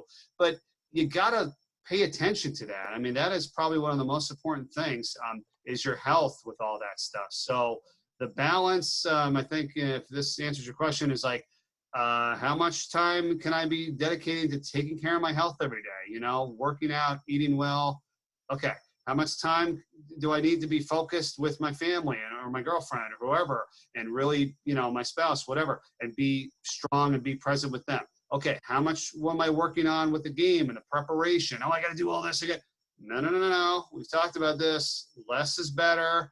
It's okay. You know, so there's a host of different things. And when you can sit back and step back and try to like assess it all, you can hopefully do a little bit better in those areas. And then I think, you know, have a good balance. But it's a great question. And many times I've been out of balance and it stinks. And you got to find a way to come back to do that, because it is very tough sometimes with traveling and doing a lot of games. Well, I really appreciate that. I'm sure my mom would agree with you too. And hey, if you're ever back in Florida, feel free to connect with me. Yeah, no, I'd like that, man. I was down there for the Florida. I did the Florida UT Martin game this past year, so that was just a lot of fun. First time I got to call a game from there. I went there once as a fan, just way back. So yeah, go Gators. Yeah, go Gators. I think that was the first game I was in the booth too. I was producing it, so I didn't get the call, but sharing that experience, there's nothing like Ben Hill Griffin on game days. No, it's awesome. It's awesome. That's cool. Great. Well, have a good one. I'm glad you're all well. Yeah, thank you. You too, man. Thanks, Zach. And I love that, Mike, about, you know, I think people out there, you know, yes, we're quarantined, you're stuck. Some of you, you know, might be in your apartments or your childhood home, and you're looking at the four walls saying, oh my gosh, what happened? And I think you got to take care of yourself. That's first and foremost. And, you know, look after your loved ones and your friends, check up on one another. I think that's all good things. And you have to have that work-life balance, which you just discussed. I think that's really important. It's great to go all in. Like Kevin Harlan told us, for everybody that was on that call, it's, you know, if you're single and, you know, you're not worrying about anybody else but yourself, you know, it's cool to go selfish into your career and dive in. But, you know, and then when you're with somebody and you have that loved one and, you know, and their understanding of your path, I think you and that person would know when the right time is. You got to go do your game, do your work, all that stuff. But there's got to be family time. No, it's a great point. I want to just add to that, because that's what happened, right? I was single and I was doing whatever, and I just took on every project, right? Everything you want to do. And the next thing you know, you realize something else comes into your life, and that's kind of most important, right? Is my girlfriend, and then now wife, and then now baby. So like everything has to change, and it's a lot harder to make adjustments and then to back down on certain things or cut things off, you know, when you got everything, you know, jammed up to the gills. And I always used to do that. I used to be like, I can get this done. I can handle this. I had like 8 things planned in like an hour, and I obviously never got to them all. Then I got ticked off. And my wife was like, Mike, you have to understand, everything takes longer than expected. Yeah. She's absolutely right. And I keep remembering that, and I'm not perfect at it, and I still work hard at it. But if you remember that, you won't jam yourself up, and you won't put 5 things into something you think you can do in an hour. So let's put it this way. Let's do 2 of these things. You know, each of them are only going to take 15 minutes, but you allot yourself an hour so that in case something comes up or it takes 30 minutes instead, you're okay. You're still in that window. And then I'll put it this way. Okay, what happens if they each only took 15 minutes? And now you get an extra half hour. You don't think in today's day and age we can kill a half an hour on our phone, Twitter, Facebook, texting people? Like, are you kidding me? Like, I almost, when I have to stand in line now, and I'm like, I was used to go, like, I used to be like, oh man, this friggin' line. No, let's go check the Twitter. Let's write an email. Let's get back to somebody. I mean, there's plenty of things you can do. But I would advise trying not to jam as much stuff into your day and then getting frustrated and leaving room for additional things, or if things take longer and you won't be as frustrated. And that's a big lesson that I've been trying to learn, and I'm still working on, you know. Same here with 3-month-old. So right there behind you a little, but I'm understanding, might be calling you for advice as our yeah, Dave, it takes you probably like an hour and a half to eat your lunch, right? Oh yeah. But now it's like mark down in 5 minutes. It's all good. Yes. Here's Daniel K. Daniel, come on and tell us where you're calling in from. Hey, I'm Bryn Mawr, Pennsylvania, the main line here. Great. Nice. How you guys doing today? Good. How are you? Good. I'm doing pretty well. I have a mental health diagnosis, and I struggle with bipolar and stuff like that. So my question is, how is mental health addressed in the industry, and how is mental health balance? Sort of similar to Zach's question, how do you balance your mental health with your day in, day out life of broadcasting? 1,000% happy and thankful that you brought this up. I mean, this is it is unbelievably important. And in fact, and I'm not trying to promote something here, I just wanted you to know I did this feature. It's on my website and social media stuff on a individual that if you watch it, it's about mental health. And it is so important. Okay. And so here's the thing, like everybody is dealing with something. Okay. They really, really are. That is my true belief. And, nobody's life is perfect. Nobody has everything all figured out and handled. Do not look at Facebook and watch everybody with their, hand around them in the Bahamas and, hey, having a great time here at the beach. Yep. That is not reality. Okay. That is a trip. That is fun. That's great. If you went and talked to every single one of those people, they're all dealing with something. Nothing is perfect. Nobody's going to throw up on Facebook and Twitter, oh, hey, had a big fight with my wife today, or, really sad about this thing. Some people do, but you're not going to hear the full story. So that is a huge thing. And I think a lot of it right now in this social media in this day and age contributes to, unfortunately, us either feeling a certain way when it's too bad, because many people are all kind of in the same boat as we are. Like we're all trying to work through things, and we can all use some help, So I don't think there is 1 ounce of shame of anything. Talking to people, seeking, counseling or guidance. I've actually done that before. I think it's important. I'm proud to say it because it helps, and you learn and you grow, and it helps you deal with the things that, maybe you can't deal with on your own. So don't ever sit back and think, oh, this stinks, or I'm the only one with it. No. Everybody's got something. So I'm glad you talked about this and you brought it up. We're all here about trying to be positive and working through things, but I would be a huge advocate if, there's anything really very difficult going on in your life or whatever, that you reach out, you talk to people, family, friends, counseling, guidance, because it is monstrous. Okay. I mean, our mental health right now, in regards to also to our physical health, I think are the 2 most important things to do anything. Right? I mean, how are we going to be doing on a broadcast if we're struggling with something or whatever? Or how are we going to be sleeping at night or handling our day if we need to be better fit and we're not getting the health, the food and the nutrients and things that we need, or we're not working out and we're not staying healthy. So those 2 top things. I couldn't agree with you more. And I would just, I think if we could all try to put that more to the forefront, the other stuff takes care of itself. If we think about it, right? If we're in a good headspace and we're comfortable and we're healthy and whatever, we can attack anything.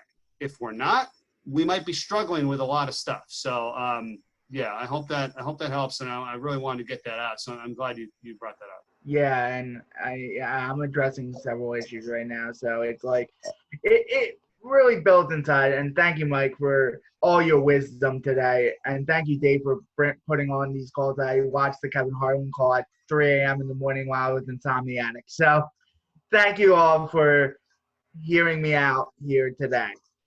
Daniel, absolutely. Thank you, man. Thanks, Daniel. Stay well, okay? Great to have you. Hopefully we'll get you back on a future one, too. And thanks for watching the Harlan Zoom.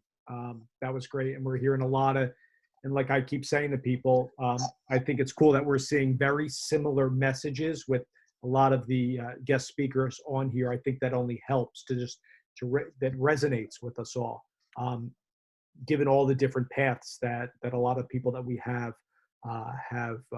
gone into in their careers. Here's the voice of Nichols, Jack Benjamin. Hey, Jack. Hey, Dave, can you hear me? Yes. Okay, cool. Hey, Mike, good to talk to you. I don't know if you remember. What's up, Jack? Yeah, I know you. David's in Rhode Island and David's in St. Joe's last year when I was in Charlotte. So good. Yeah. I totally remember. How you doing, man? I'm doing well. Hope you and the family are doing well too. Yes. Before I'll get to my question quickly, I do want to say I watched, obviously for meeting you. I mean, I'm a big A10 guy from work at Davidson, and I keep in touch with Joey Beeler and all those guys. But saw your call of the Jalen Crutcher 3 this year against St. Louis. That was awesome. Watching it on a Friday night. I know you probably remember that. What was that? 40 feet or something? It was a deep one. That was a lot of fun. Thank you. Yeah, that was an unbelievable game. That really, really was. Yeah, Friday night, Dayton and St. Louis. Awesome. Well, yeah. Hey, so you do a great job. I know Dave's mentioned the field hockey you do for the Olympics. So I actually, obviously, I'm now at Nichols in Louisiana. I'm actually back home in New York right now, but actually did my first national work for the Olympic Channel this summer. So I know all about the setup at Stanford. I did their water polo world championships and also did some ski jumping. I'm curious, field hockey and water polo, I think they're similar off a monitor in the sense that very hard to see the numbers, hard to find the ball. Obviously, field hockey, the ball is smaller than a water polo ball is, but curious any advice you have for us on calling a sport like that off a monitor and kind of how you've developed in that regard. And then also, I know Dave mentioned we talked to JP Delacamera about how he goes about phonetics and you're doing all these teams with international names, but any advice on learning the names and player identification when you're calling it off a monitor? Yeah. I mean, it's first off, it starts with your chart, to have everything all kind of laid out, and I write everything phonetically. So I wanted to share some of this stuff, so you guys could see. So let me see if I can grab this real quick, Dave, if that's cool, and then Yes, go for it. show you. What it is, basketball roster. Here we go. Let's put this up, and I'll hit share screen. See if I can do this right. Hold on. Okay, share screen. Oh, I can't do the share screen. Can you give me access? Hold on, let's see. Hold on. This should work. Host has disabled it. Let's see. Now try. Let's see. Okay. Yep. Here we go. Okay. So this is this is just like this is a USF basketball roster. So like, here it is 0, David Collins, 1, Xavier Castaneda. I write everything phonetically if there's any struggle with it whatsoever. Like everything else seems to be pretty, Justin Brown, Jameer Chaplin, Antune Mari Chase. So I don't even mess around with, with the way they actually spell their name. It's like I want to make sure that I have it all written phonetically. So the minute I see it, I'm able to say it correctly. Now, sometimes if it's a long phonetic, then you go right through and you're like, but you want to make sure that it makes it very easy for you to get the name out in a very fast fashion. So that's the first step. And then 2, you got to see the players as best you can, the numbers. I mean, as long as you've got the chart there and you've studied and, you can view it, you're in no different position than everybody else. Like, see, that's why calling it off the monitor is like the same thing as like you and I just sitting there watching it in the real regard, you should know if he's in or out to tell the audience, but you can't do much about it because you can only see what everybody else sees. So you just kind of do the best you can there. But yeah, I write everything phonetically. That's kind of the important thing. And go over that with your analysts too. Make sure everybody's on the same page. I mean, I'll tell you this, when I was doing the Olympics, like I was doing the radio for speed skating, I went over, which was right next door to me, like right on the press row, to Dan Hicks and Dan Jansen for NBC. And I went through all my names with them because I want to make sure I was calling the name the same way they were calling the name and that we were on the same page. I mean, they're doing NBC TV and I'm doing the radio, but I'm like, hey, why we all got to know and say it the right way. So that's very, very important. And if your analyst is not on the same page with you, that just makes for a bad broadcast. You're saying it one way and they're saying it the other. Not cool. It's funny. We had not a major research team like you would have for the Olympics, but we had a couple people helping us who were from different countries or they speak the language or something. And I'd hear it 3 different ways from 3 different people. So did my best with some of the names, but I guess that's all you can do. Yeah, exactly right. Exactly right. Just try to find out how everybody's going to say it and get all on the same page, Yeah. Awesome. Thanks, Mike. Appreciate it. Yeah, you got it. Good seeing you, man. Thanks, Jack. And, Mike, several people commented to me that they love the fact that they just saw your boards up and close and personal. And another thing that I would, and if you have any more, please, I know everybody, people are really geeked out about that. And like, if I show people like this, I'm like a beautiful mind. I handwrite mine. Everybody does a different thing. Look, there you go with that. Now, Mike, about identification that Jack brought up. sometimes I'll do this, and I'm curious what you do for like football, for example. There's a lot of guys on the field that 80-man rosters. They'll sometimes go 3 and 4 deep, right? So, like for example, if I'm doing play-by-play of a Philadelphia Union game, I know there's a certain point. I've said this on a previous Zoom where the starters are going to go off towards the sideline, and if I don't know them just by what they look like, I'll write down Anton Tinnerholm has blonde hair. This guy is orange cleats. What do you do when it comes to that stuff, especially for like a football game, or are you using the monitor more like to identify people, especially when you're focused on maybe some players that you don't know as well, like that's it. That's a great point. Now my brother Brian, he travels with me, or he travels to the game with us. He's my spotter for football. So actually, on all the games I do on ESPN or whatever, I'm fortunate to have my brother right next to me. He was with me when we first started this, so he's been with me for a good 10 years now doing this, and he's my spotter. You got to have somebody you know and trust, and obviously I do with him. But he'll do that. He'll identify who's on the field for me, like the running backs or the wide receivers, and then he'll write that down. And I want to do a better job of this year, to your point, of making sure that I view all these guys ahead of time and be like, all right, has a white band around his left leg or does whatever. And then that way when you see that, you know who he is. So he would just make the note like on my board below that guy to help us both identify it. But that could be something that we should do a better job of pregame to learning that, so that we don't get tripped up. And I just need to, be better with that overall. I think we all could. But yeah, so that's important. I think what I loved about, and I watched with Kevin Harlan, I remember when I saw your Zoom with him, is that he was showing you his board, and I'll show you this one I do for football, where he has like the guys in numerical order. And I just think it's very important. Yeah. Because he called it the Pat Summerall board, I think. Yeah. So like when you do, when I do football, I will put everybody in numerical order for like the defense. So this is like my defensive chart here. So this is Pittsburgh defense from the bowl game, from the Quick Lane Bowl. And I just have everybody in numerical order, 2, 3, 4, 5, 6. Okay, here we go. Double numbers. Yeah, this is always fun, right? Double number in red is a special teams guy. So whenever we have a kickoff or a punt return and I see number 6, I know it's Aaron Matthews, not number 6, John Morgan, the DL, which is defensive lineman. So he plays defense. And then this other guy, ST, special teams, is a wide receiver, senior, whatever, normally, but he's on special teams. So that's how I kind of differentiate there. But everybody just goes numerically.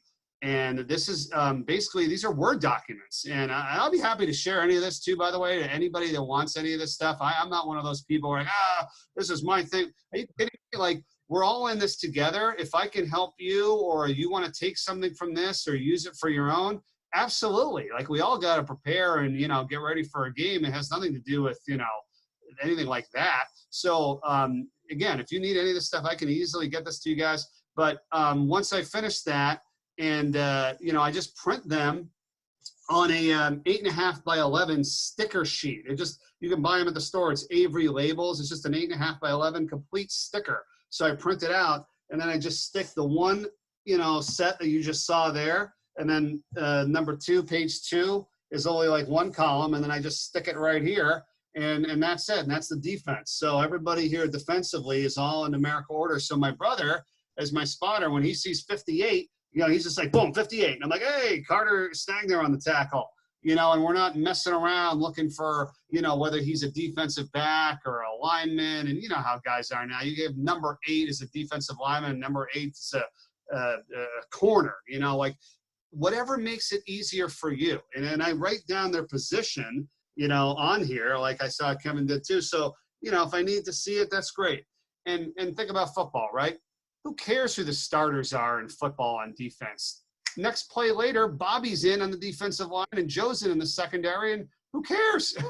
So I don't really do anything according to starters or based on position. I do it kind of numerically. Now on the offensive side, and let me just grab that for you so you can see. So this is great stuff, because what I'm noticing, I thought a lot of people in the business did a lot of the positional charts, and I don't know if that's how your offense is set up, but I would group, receivers on one side and, running backs on the other, the quarterback in the middle and the kicker on the left. But everybody has their own system. And I see, the numerical system seems to be Yep. a lot easier to spot on the fly.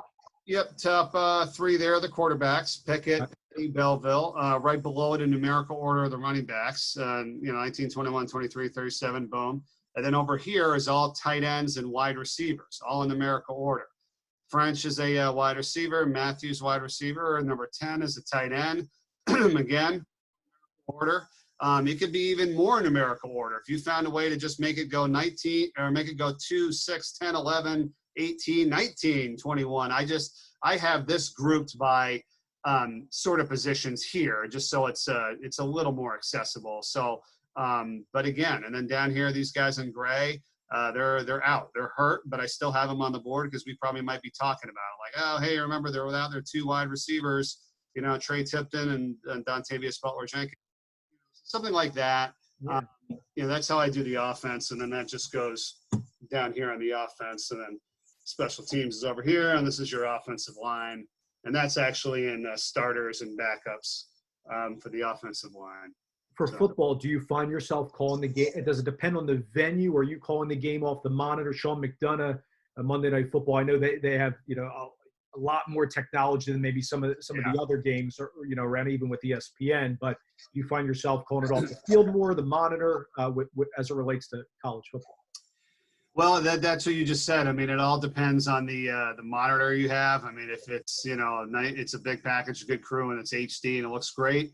Yeah, I would definitely try to call some of it off the monitor if I could. Normally, I'll tell you this, though, really 100%, I'm pretty much watching the field. I mean, I just am. I think I would like to have the option, though, to have the monitor a little bit more if it's clean and I can see it for sure. But we don't have as much of that luxury sometimes in the games we're doing. And I won't get into all the crazy details about this, but as you brought it up earlier, and we've talked about the Remy model where we're on site doing a football game, but a lot of our people are back at the station. The one difference on that is our monitor and what we're seeing is actually on a delay. It's on a little bit of a delay because of the time it takes to go back to the station and come back to us. There's some venues where there is no delay. It's all based on the technology and equipment. But when my monitor is in a delay, no, I can't watch the monitor. I got to watch the field because everything on that monitor that I see is a couple of seconds behind. It's actually helpful for like a little bit of a replay. If I look on the field and I don't see exactly what I wanted or I missed something, I can kind of go right to my monitor and see it again. But it's a lot to explain. It's not crazy, but that's kind of the situation that I get involved in sometimes, depending on what game I'm doing. No, that's great. And hopefully some people on here will get that opportunity. Hopefully many will get the opportunity to do something like that in their career with an ESPN or other network. Mike, here's Brian Mermelstein. Hey, Brian. How's it going, Dave? Mike, thanks for doing this. First, I'm a play-by-play and media guy at Temple University, so I do some of the play-by-play for some of the Olympic sports, and I work on the content side for the basketball program, and both men's and women's. First, Dave, I'm glad I have a comrade in the multicolor manila folder spotting board. I'm glad we can. There's something about putting a couple hours into just making it look nice. Or just color coding like it's a beautiful mind. Yeah, it's whatever works for you. Right. But Mike, you've probably been asked a lot of questions, and I tried to think of one that you might not have been asked before. Okay. And so my question to you is, you've caught a bunch of unique sports like, skating and maybe field hockey and some sports that are, maybe being played on surfaces or fields that aren't typically used for that sport. But when you get to a new venue, assuming you're not there last minute and you are assigned to that game and you're there very early, how much time do you spend surveying the venue itself and looking for different landmarks and unique aspects of the arena outside of the stuff that the producers have prepared for you when you get in the booth? Yeah, that's awesome. That's a really good question and observation, and I'll answer it for you that we actually do. So with today's stuff and technology, we can shoot things on our phone, and that's actually good enough quality to put on the broadcast. And so when we get to like different venues, different cities, I'll go out and I'll shoot stuff from the town, and we'll go on little excursions, if we will. Like when we went to Niagara Falls this year before we did a game at Buffalo, and we took some video from that and we played that back on TV, and all that stuff is great, So with all that you can do today, just videoing stuff from your phone or whatever, that's all TV quality that you can use, and we do that. I mean, we'll go throughout the town and learn about the area, and we'll use it what's called like B-roll, or during like billboards, like when they come on and say college football is brought to you by, and you see like a video playing in the background of like the town, or in Philadelphia, or the statues, or Rocky, or whatever. That's great, and that's where you can go and do some stuff, and then play it back over the air. We've even done some stuff at like different restaurants before. I won't say whether we got a free meal out of it or not, but we did, some stuff like that. And I said, yeah, we'll get it on. And we got it on TV. We're like, we went to this steak place last night, it was pretty cool. So like we can do stuff like that too. But that's a big one for us in our broadcasting and in our presentation of the game. They say a sense of place, like, hey, what's around here? What's this all about? Is there something special, at Tennessee that the fans that might not always know about, or that have never been there before? So yeah, we go into the stadium, and we'll also take some stuff around the stadium and to check out the field. And you also familiarize yourself with the whole venue as well. So like when you're on TV or radio, where the clocks are, and where the situation is. And some things are very different. There's some stadiums that I don't know how this is even possible, but like the scoreboard, is on one of those, the reader boards, and it'll actually go away. I'm like, well, the hell's the score? So you got to find out, what this place is all about, but not only for yourself on air, but, just for the fans and in general. You can do a lot of cool things. But that's a great question. So take advantage of that and do that when you get assigned a game wherever you are. Thanks. And I guess just a quick follow-up. What's like the most unique venue you've ever been able to call on? Not your favorite, the most unique. Oh, geez. That's tough. Man, I get put on the spot on that. It's so unique. Geez. Yeah, I mean, I don't know. I think like football wise, I really have to kind of think about it. Basketball, I mean, I kind of like some of the smaller, like intimate venues. I mean, I think like I don't know, this is a really good answer to your question though, but like say VCU and Richmond, I mean, they've had like 120 something sellouts there. It's 7,500 fans. They're there before every game, like an hour before. It's just a really cool atmosphere to be a part of there. Football, like Cincinnati, I really going to Cincinnati. I mean, they have a 40,000 seat stadium. It's packed every time. It sits like underneath the main level of like the ground, the ground. It kind of goes underneath, and it's just like really cool venue, and it's always packed. I've enjoyed doing that. I'd have to think of a bunch others. I wish I could have thought about it right off the bat, but yeah, it's a good question. And I think of it later. I'll come back to you on it. But yeah, I enjoy those more than I enjoy the big stadium ones, or like the indoor arenas. And like, hey, you got 20,000 fans, but it's like, yeah, but not always. And is there other venues that like have a little bit more character to them? But yeah, I enjoy those. Yep. Thank you. Got it. Thanks, Brian. That was a great question. One that I find myself, Mike, doing it when I did one football game, was Bucknell Temple this year. It was the first week of the season. And, when I've been in the Lincoln Financial Field, obviously from the Philadelphia area before, but I'm finding myself looking at the clock and what things they do at an Eagles game that's different from a Temple football game. And I think that was a really crucial point that Brian brought up there. That was awesome. And the fact that, yes, over billboards and over, other things that you're voicing, they're showing in the background all the sites and the cool things on campus in the town. And it's cool to tag that with something if nobody has a note on that. That was awesome. Yeah, I agree. I love that. Here's Corey Nido. You guys might have some connection here. I believe Corey is one of the voices of Wilmington for the Blue Rocks. Hey, Corey. Hey, Dave, thanks so much, Mike. Appreciate you hopping on. I'm actually part of the Delaware Blue Hens broadcast team as well, working with Scott Laskin for 3 seasons now. So I could tell you that your spotting boards are alive and well still in the Delaware broadcast booths. When I fill in for the men and women's hoops, or for the men's side, I should say, Scott forwards me his charts, and he uses the same format that you do. So it's pretty cool to meet you after hearing all the great things that Delaware faithful have said about you. Corey, that's awesome, man. Thanks so much. I appreciate it, and I'm glad you brought that up because I better give the.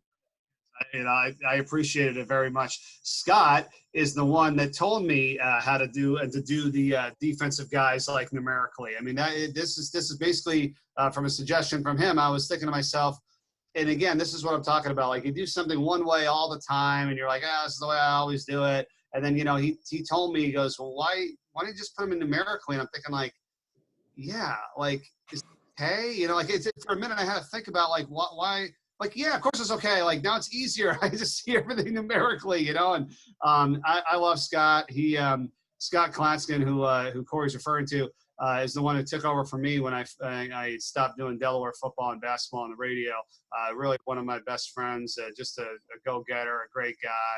And he was coming up through the ranks at the student radio station in Delaware, and I could tell and know that he wanted to do this. And like, when you find people like that, you kind of just give a little bit more to them because that they're really in it and they care and they want to be successful and they value everything you got going on. So Scott, I'll always be friends with him, and he's one of the best. So I'm glad you brought that up. Yeah, it's been a pleasure working with him. So my question for you is, I guess when you first kind of started, obviously, in the Philly area, you got the Delaware gig and you were able to kind of do some other freelance stuff. Were there any challenges that you had trying to get those gigs in a top 10 media market? You're looking at other gigs at CSN Philly or different spots where you need 5 to 8 years at national markets. How were you able to kind of parlay that into just bypassing it where you're able to get some freelance stuff on top of the Delaware gigs? Yeah, I mean, that was very, it was just, again, I think I had that one TV opportunity, and then I just kept, kind of banging down the door of the guys up at, CN8 and Comcast Sportsnet in Philadelphia, just saying, hey, give me a chance or give me a shot. You're right. Sometimes you just need somebody to kind of do that for you. Like, I mean, I didn't have hardly any TV experience, it was student TV at UMass, and then I didn't do as much there on TV. I did a lot of radio. And then I only had that one game I think I got when I said back in 2002, and then I just kind of got one. They were able to give me something, a basketball game, and then I got to do another, and I worked with it. I tried to get better. I tried to meet with them as much as possible. I mean, and that's just kind of how it goes. I mean, like, everybody kind of has their own war story. Like I said, with it. And I brought this up, and I want to talk about this because this is how I got my first job at Delaware, and I'll give you this. So, I had no business really getting the job. I mean, I was a 21-year-old right out of college, and how about a million more people had more experience than me, right? I mean, I'm just speaking the truth. It's like, how did I get this position, And I knew I worked my butt off at UMass. I thought I was good, but I'm like, I just graduated, and I thought this is a pretty good job, And so what happened is I found out who the people were. Delaware was in our conference at the time at UMass, so I knew the director there, and his name's Scott Selheimer. He was awesome, and I sent him, and I said, hey, is this Delaware job open? He's like, yeah, it is. The radio station's changed hands. So here's what I did. This is my little thing that I did to get this job way back, and this is again in 1999. So times are different now, but I put this whole thing together. This was this is Mike Corey's job. Wow. So again, there's really no internet is just getting going. I hate talking like that. It sounds like I'm really old. I'm really not. I'm only 42, I think. I don't think that's too old. So it's like I go and I have to tell people we didn't really have the internet. We didn't have cell phones. We didn't have any of that stuff. It's crazy. So I'm sending FedEx packages to these guys. These are the guys in charge, Jay, Joe, and Bob. And I'm tracking this. All 3 received their packages. I called and spoke to Bob. And then I did all these cool, like, attention-getting things at the advice of a great friend of mine who was the play-by-play guy at UMass, Mark Vandermeer, who's now the voice of the Houston Texans on the radio. He told me, he's like, send some stuff. He goes, this is a job for play-by-play and sales. You got to sell yourself. So I sent like these attention-getting things, like some playing cards, a little address book, and I'll tell you what it was, a compass with a map. I called up a Papa John's pizza place in the area. I had pizzas delivered to the station for them. I said, enjoy your lunch from Mike Corey. I sent more like little attention-getting things. I left messages. Then I finally got down there for an interview, sent more thank you letters, FedEx to them, and I just did all this stuff. And, you know, I got offered the job. So here was like the little things I did, attention getting. I bought a deck of cards and, you know, put like a bunch of different things and said, you know, jacks, queens, kings. And on the bottom, I taped a picture with my face over the ace and wrote like one of a kind. Then I built like an address book and I ripped out all the pages except for C. And I just put in Mike Corey with all my information. I said, there's only one name you need to know. Then I put like a compass with a map and I cut out a little picture of a compass. Or cut out a compass, put my picture in it, and I said, you know, from Massachusetts to Delaware, Mike Corey's the way to go. A bunch of losing lottery tickets and said, you know, why take your chances of gamble when you can go for the sure thing, put my face with a picture on it. I put a clock with a picture, it's Mike Corey time. I sent them a basketball, I wrote my name on it, Mike Corey's on the ball. And I just did like a bunch of different, like, you know, little things to get their attention. You know, here's the compass. It's like how young I look. That's pretty cool. But, you know, and then I still have the CD. You know, back in the day, it's a CD. I had I said CDs, you know, Mike Corey. And then on the back's got all the track listings from all the different, you know, stuff I did. And, you know, it's, I mean, it was just an awesome time. I still have the envelope from like my job search in '99. And it was, I just flooded them and I did everything I possibly could. But that's what you kind of did back then. You know, you had CDs, you had FedEx stuff, you called, and I found some creative ways to get their attention. And they were like, you know what? It was a rock station. They wanted somebody young, a go-getter, a sales guy, and I just happened to fit that. So I just wanted to put that out there for some things that you can do that maybe still work today because people aren't expecting packages. They're not used to things. All they do is get flooded with emails and calls, you know, so that was kind of a way to stand out, and that's what helped me there. Well, Mike, really appreciate it. Thanks so much. I'll tell Scott you said hi. Yeah, please do. Thanks so much. Thanks, Corey. Mike, thanks for showing us all that stuff and reliving your days. That was amazing. Wow, all the stuff that you did. And you're right. I think so many of these coordinating producers or producers at these networks or fellow broadcasters, you're just one in a stack of emails, right? Especially today. And the creativity that you had there inspires, you know, all of us in here to do something a little bit extra. And look, what's everybody doing? Think about this, everybody. What are all the people that you look up to in the business during this time? I don't know. Maybe they are, you know, have the ability to go, and maybe they're working remotely. You know, a lot of us are not calling games right now. You're spending obviously family time. I know you're not probably, you know, sending things like Mike did to someone's personal address, but even to their office, and maybe when they get back, they see this and wow, Joe Smith sent me, you know, something, Mike, a la what you just did. That was awesome. So I appreciate you sharing that with us. That was great. Yeah, you got it. I just wanted, you know, it was a fun time, you know, back then, and it was just, you know, but again, you can pick apart those things, use them for yourself, you know, whatever you can do to set yourself apart. That's how you have to. I know I've heard people like with baseball jobs, you know, they'll send thank yous on a baseball and mail that. The basketball thing was very similar. Here's Connor Onion. Connor, come on. Join the fun. Hey, Mike, good to talk to you again. Yeah, you too, Connor. What's up, man? I wanted to ask you about the book you're talking about before, Essentialism, and some of the things that you felt in your life were non-essential that maybe you edited from your life and took out of your routine.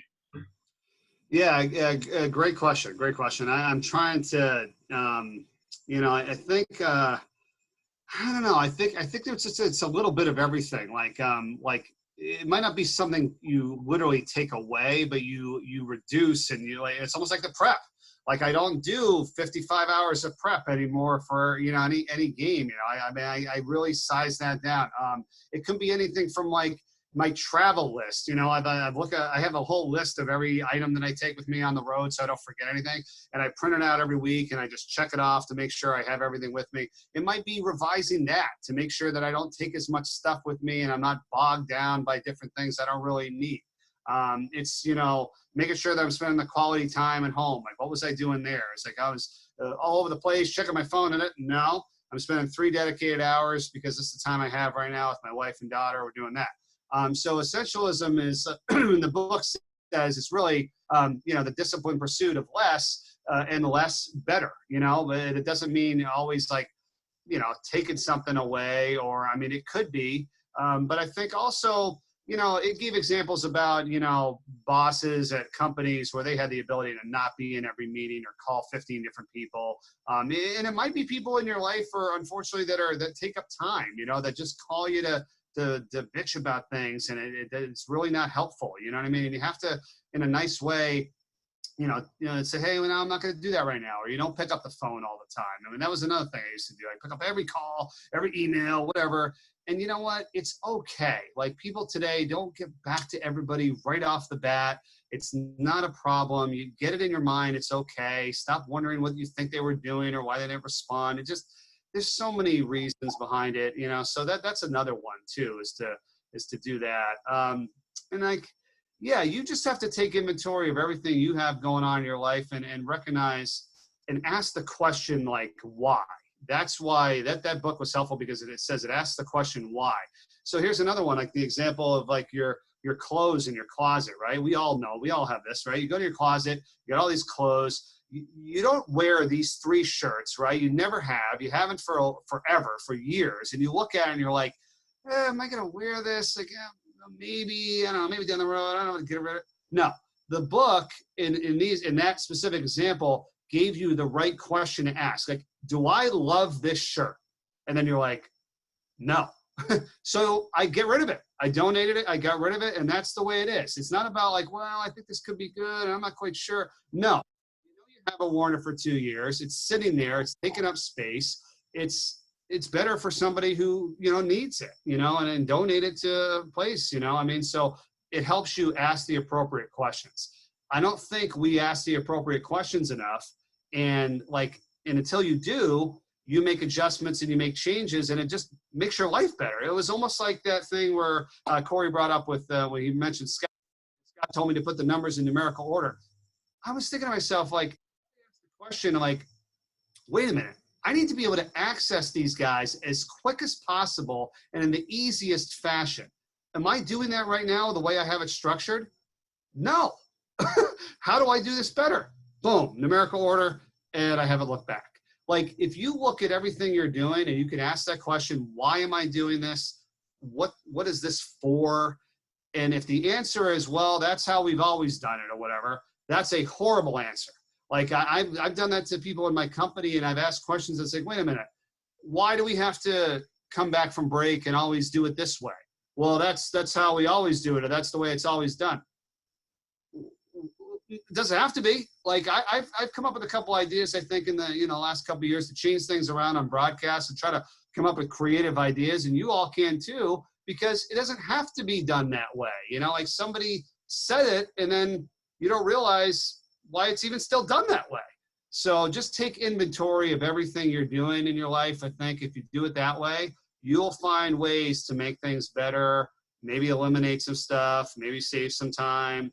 And isn't like a little bit better than not doing anything at all? So I think that's what's been helpful for me. Very interesting. Thank you. Hey, you got it.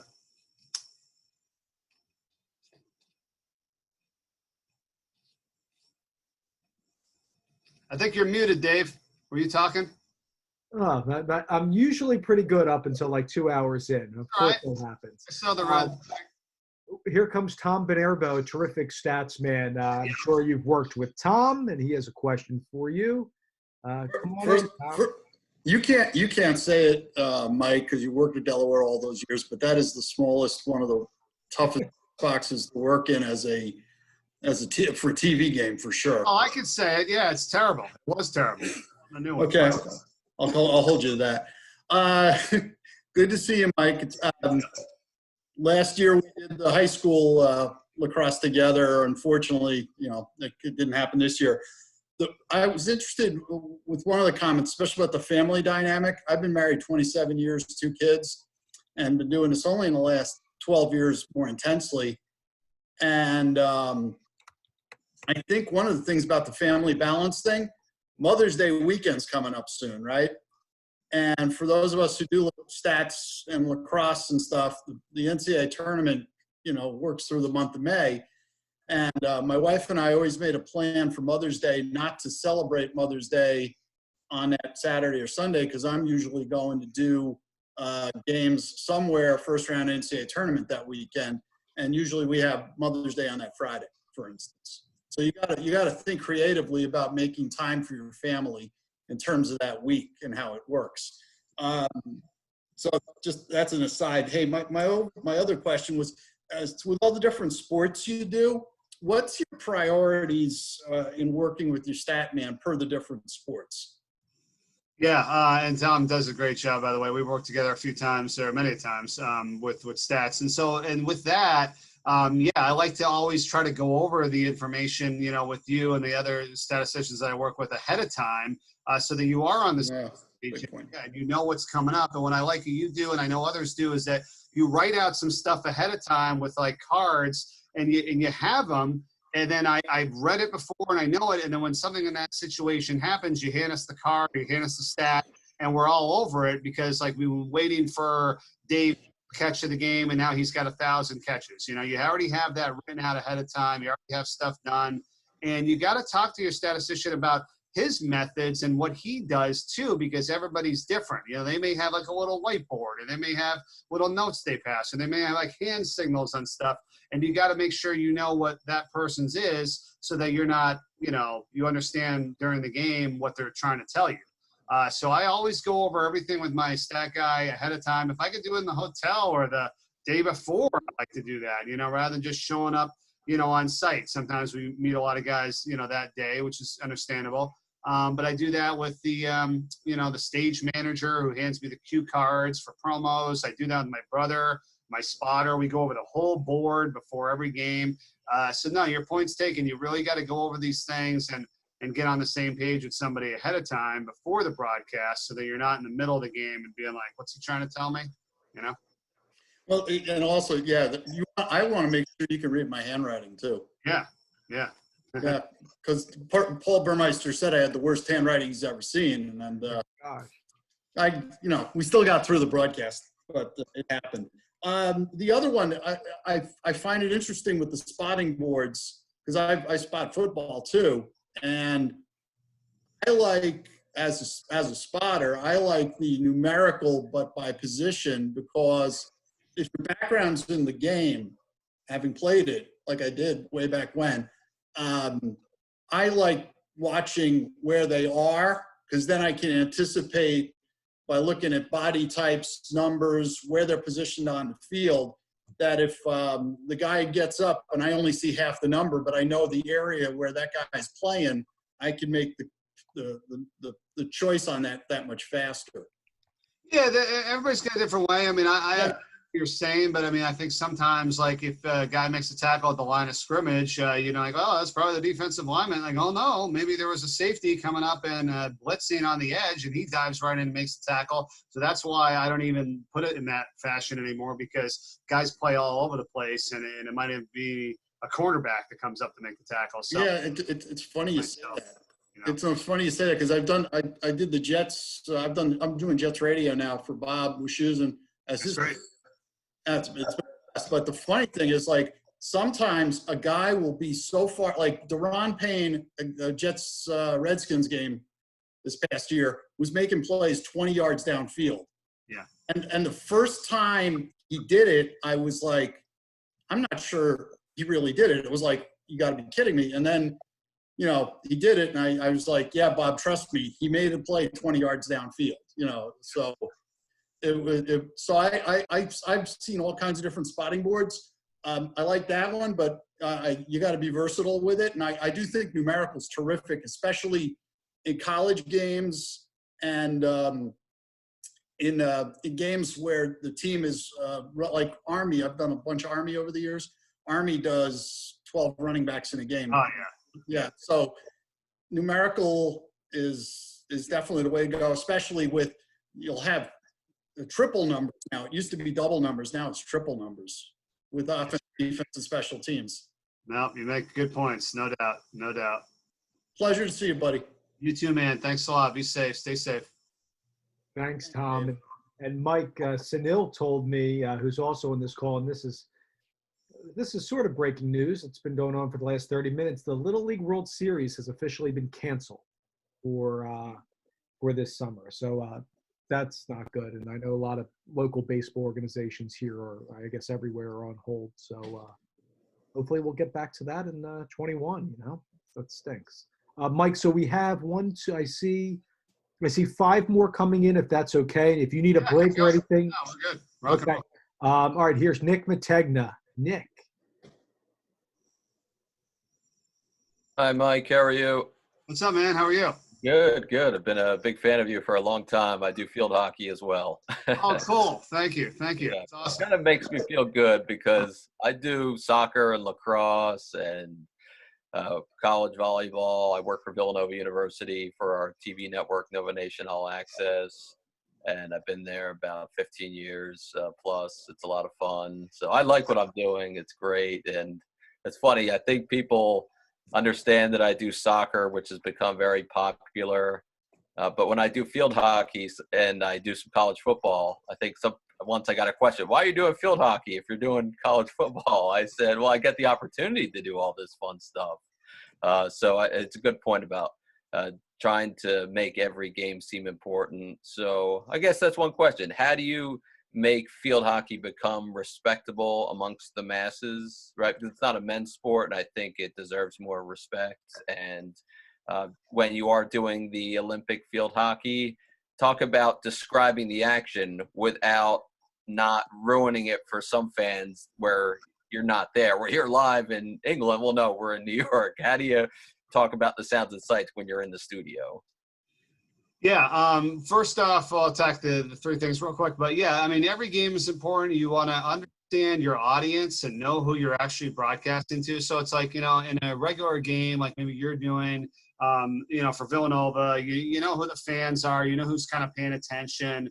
It's not, the Olympics are a little different. I mean, so like there, you could be a little bit more dialed in, maybe people a little more familiar with the rules or tactics or whatever, but you still have to teach a little bit on some of those, sports, and you don't want to do it in a way where it's not, making the people who already know, be like, I know, dude, like when I want to dump in a couple of things, that are rule wise, but I know the fact that most people that are watching this are lacrosse fans and they understand. So like in basketball, right?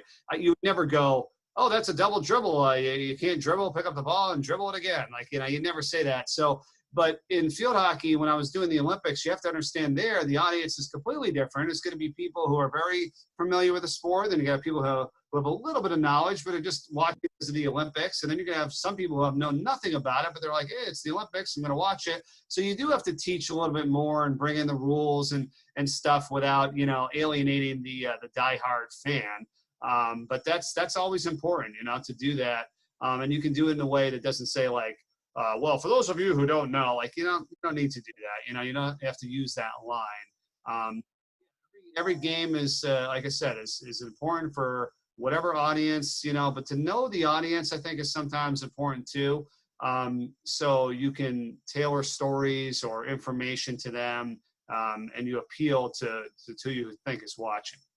Yeah. And one other quick question. When you were doing the Olympics, let's stick with field hockey.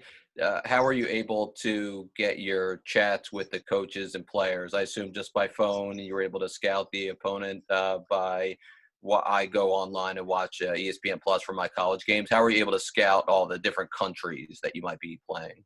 Yeah, that's a good question. And it's a little tougher there. We had a phone direct connect to the USA team, over there where they were playing. So we would talk to the players and coaches a couple times. We were really able to watch probably as much, film on the other teams as we could. I mean, it was very fast and furious. So in a perfect world, you'd probably watch some tape, obviously, on the team you have coming up, and, you a lot more research. But I mean, there was times where we were like, called in at like all hours of the day and night. I mean, I remember a specific time, and it was, it's a funny story. I don't want to take up too much of this, but we were in New York when we were doing the Olympics, and we had like 2 days off, and you don't really get that. I mean, there was like a dark day of field hockey, and then there wasn't anything till later in the day. So I confirmed with them. I was like, okay, we were off, right? We have nothing going on. They're like, yep, no more games until Saturday at 2 or whatever. And it's like Thursday afternoon. I'm like, okay, great. Well, a few of my friends were in town, and we went out, we hung out, we went out in New York for the night, whatever. Everybody was out, every one of our crew members, and, I wasn't going crazy, but like it got back in kind of late, and it was like 2 a.m, and I went to bed, and I'm like, well, I don't have anything the next day, and, we'll have the whole day to relax and rest up. Took a break. 5 o'clock in the morning, my phone rings, and it's it's my analyst, and I'm like, she's probably out, whatever, just goofing around. I'm not going to pick this up. I'm like, and then another call comes in. It's our producer, and she's like, Mike, and she leaves a message like, Mike, it's Jenny. We just got called in to do the 5:30 a.m. Field hockey match or 6 a.m. field hockey match. There was a problem with boxing. Something's wrong. Get Missy, get in your car, get down here, do the match. I'm like, and she's like, oh yeah, by the way, Netherlands, Korea, bye. I was like, holy cow. So I'm like, serious? I'm like, so I called my analyst. I'm like, Missy, did you just get this call? She's like, yeah. Like, what are we going to do? She's like, we got to go. I'm like, all right, maybe downstairs, 10 minutes. I'm like, all right. Like, I went in the bathroom. I threw water on my face. I'm like, I got downstairs like 5:15. She said, where you been? I'm like, it's been 5 minutes. I'm like, let's go. We get a cab. We go over to 30 Rock, and we show up. It's like 5:30 in the morning, and we're going on the air at 6 a.m. for the Netherlands, Korea. And like, we haven't done Korea yet, and we haven't had a chance to. We have the Netherlands, I have the roster and all their information. Okay. Like, all right, we just got to get the names down. Like, we just got to get the Korean names down. Yep. Go. And we start going through it, like, Wang Chang Hu, it was just hilarious. So we finally got it like handled, and then at 6 a.m. and I'm just like, Netherlands, Korea here from the Olympics, and we went off and we did that match. But like, I'll never forget like getting a call at 5 a.m. for a 6 a.m. match and having to get down there. So not always do you have the preparation time to watch all the stuff you want to watch and do the things you got to do, but we had a little bit of connection there with some people to get the rosters and watch a little video and talk to all the USA people. Yeah.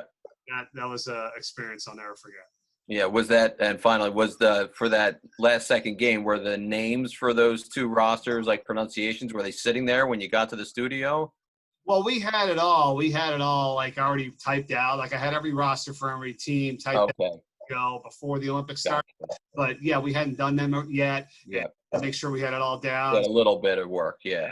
Okay. That's crazy. Yeah. Thanks, Mike. I really appreciate it. Yeah, you got it, man. Keep up the good work up there. Thank you. You too.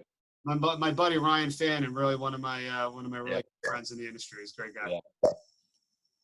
Thanks, Nick. That's a great story you said about the Olympics. I remember, a couple stories like that with field hockey as well, where you show up and you think it's going to be this team, and then something happens. There's a weather delay or something where I guess you would have some more time to prep, and then you have to go in and call, another game or something. Sometimes you will have to call events with little prep at your disposal.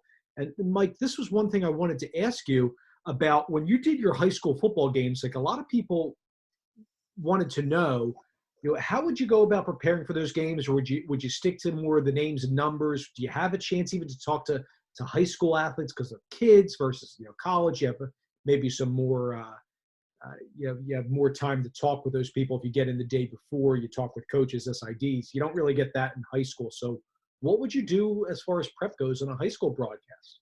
It's a great point. It was definitely more difficult. I mean, I agree with you 100%. So I sympathize really because I've done all this stuff that, I think a lot of you people and then, upcoming broadcasters have done or will do or have done before. I mean, we've all gone through this, and it's not easy. Like it really was pretty much just about the names and numbers. You're absolutely right. There's not a lot of background or story information. Like ESPN would send out a thing for the kids to fill out with all the information, like their favorite food or this or that. But again, it's not really broadcast worthy stuff. You know what I mean? Like you don't really do that. Like, oh, there's Bobby and his favorite food's pizza. It's like, who cares? Like, that was another thing like that I took from ESPN one year, and I said, what the heck is this? Like, it was like a 3-page thing with all these questionnaires that no kid at 16, 17, 18 years old is going to sit there and fill out effectively. And I ripped the whole thing up and I threw it into one page. I was like, here are the questions we need to ask them. If it's limited stuff, they'll write it down, they'll answer it, and maybe we'll get some important things or valuable material that we could use on the broadcast. So that was just another way of, like I said earlier about, well, this is the way we've done it. We have. No. Like, fix it, make it better, make it more effective. So that gave us a little bit of stuff about the guys. You're right. We never really went down there and talked to a ton of the kids. Didn't really have that opportunity. Called the coaches on the phone ahead of time, got as much information as we could about them. Tried to find some beat writers in the area that cover the team, to call and ask them about some stuff. And then a lot of stuff in the broadcast is just additional things about high school football in general, like recruiting and how this team ranks, and graphics about other teams and players. And so it's a more than just that game, if you will. You had to really step outside of that game a little bit and add some more stuff, because if you don't, it is a little difficult. You're on an island a little bit where you don't have as much information, and it's a much harder broadcast to do. I think we all aspire, and myself included, to do the biggest games someday where it's actually very easy compared to some of the other. Like, think about how easy it is, and I'd say easy, but easier to do like the NFL compared to high school football. Like, in fact, if you can do high school football, you should be able to do the NFL. Like, we know all the guys ourselves anyway. So we're just the game and the team, and we already know the numbers, like half of them, So that's actually easier compared to this stuff that a lot of us are working on, where we don't quite have the information. So it's a lot harder. And also, it's important that's a great message that you're telling everybody is that, you got to work your tail off. And for those of you that are on college campuses or first and second job, one of the things that I know, Mike, you've taken pride in your career, and certainly I did when I was at Indiana, and that was being seen, going to practices if you can, if you're in the area. I often, for basketball, if I get assigned a Philly game, which I often do, I've done Temple a lot. I'll still try to go down the day before if I can. If I can't make shoot around for whatever reason, or shoot around's the only time that I can go, I make sure to be there. Or if I can't be there, I'll call the head coach, in this case Aaron McKee or Fran Dunphy in the past. Same thing for Drexel. I'll go down and ask Tuberosa, hey, Mike, can I come down and watch practice? Like, sometimes you can gather things there if, obviously those are poor examples because they give you a lot of stats, but especially with high school, I really like what you said about writers, not just reading stories, but if you email these reporters or even call them on the phone if they're in the newsroom, it's a great idea to learn more about the teams that don't get a lot of coverage. So that's great stuff. I appreciate that. No, you got it. That is definitely something I would do too. And I do that as well with football and basketball. You got to get there early. You got to get there the day before. If you can, again, that's my job where I'm at right now. But if you're able to do that, that's where you gain valuable information, practices, talking to coaches. They're a little bit more relaxed. You grab the players then. Game day's tough. Game day's very tough in football. You get zero access in football. Basketball, it's just so much easier because they're all on the court. I could go up talk to people then. It's great. But you got to just recognize, where and when. But a great point, Dave. Try to get out there early to do those things. Yeah, no, thanks. And here's Norman Locke. Hey, Norman, thanks for your patience, by the way, to the 4 people I see left that have a question. So thank you. Hi, I'm Norman Locke. I'm a radio broadcaster in Lafayette, Louisiana. I have my own Sunday morning show, The Morning Lock-In, and I also do Acadiana High School football on Fridays from 6 to midnight. My question is, I've been in the local broadcast scene in Lafayette, Louisiana for about 5 years. I just graduated in May 2019, and I'm trying to move up in markets or diversify myself with television. I used to be a campus correspondent for the Sunbelt Network, but they dismembered that program for whatever reason. So I'm just trying to see what's the best steps to diversify myself to get to that next level in my career from being entry level to, I guess, kind of a veteran? Mhm. No, it's a great question, Norman. I mean, and I get it a bunch. I mean, I try to talk to a lot of, people throughout the year when they send me like their tapes or information and that kind of stuff. And I wish I had like the, here are the jobs, or here's how you do it. But what I do know is that I think you want to try to get in touch and stay in touch with as many people as you can with what you're looking to do. So like, you're trying to get involved in the TV, or you were with the Sun Belt Conference, and I've been down to your neck of the woods too, by the way, with some games this year, is call up the sports information directors, at every one of those schools. Ask them what's going on. Ask them if they might have any availability with their team network. Every team, every school now has like webcasting and does every game. And I've heard a bunch of you already with your doing the volleyball and the softball and basketball and all these different access network channels from the school. Call them all up, ask what's going on there, see if there's any positions available, see if there's any networks or stations that do games there. That's what I did when I first got my job at Delaware. I called up all these different, sports information guys from like literally 100 schools that I thought I had a legitimate chance at, maybe going to get a position at. I thought Delaware was one of them, and I knew the guy because we played games down there on the student radio. So that's one thing. Do some research and some, reading on, how other people have done what they've done, and try to learn from them.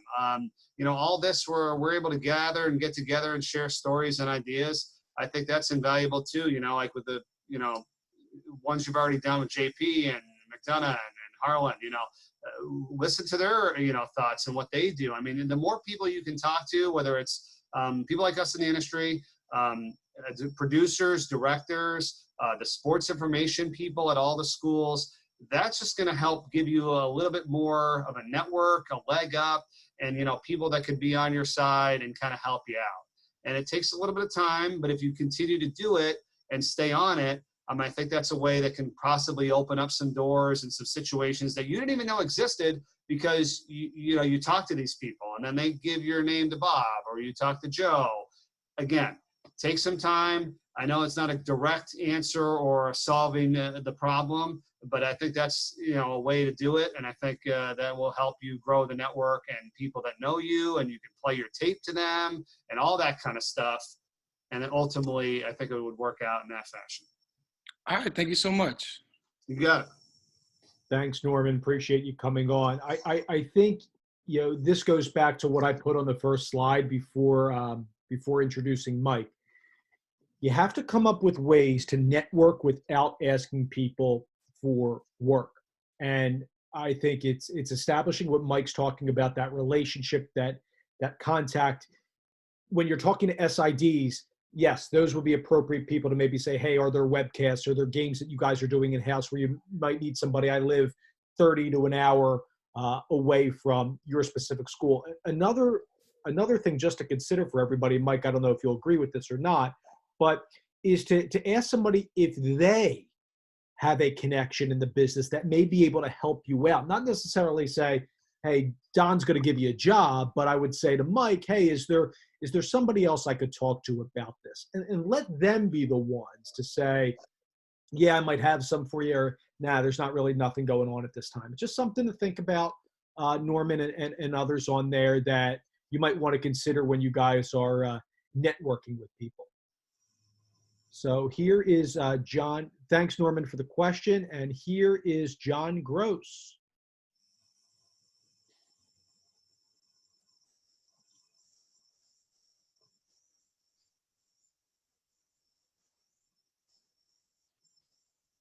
John, you're on if you can hear me.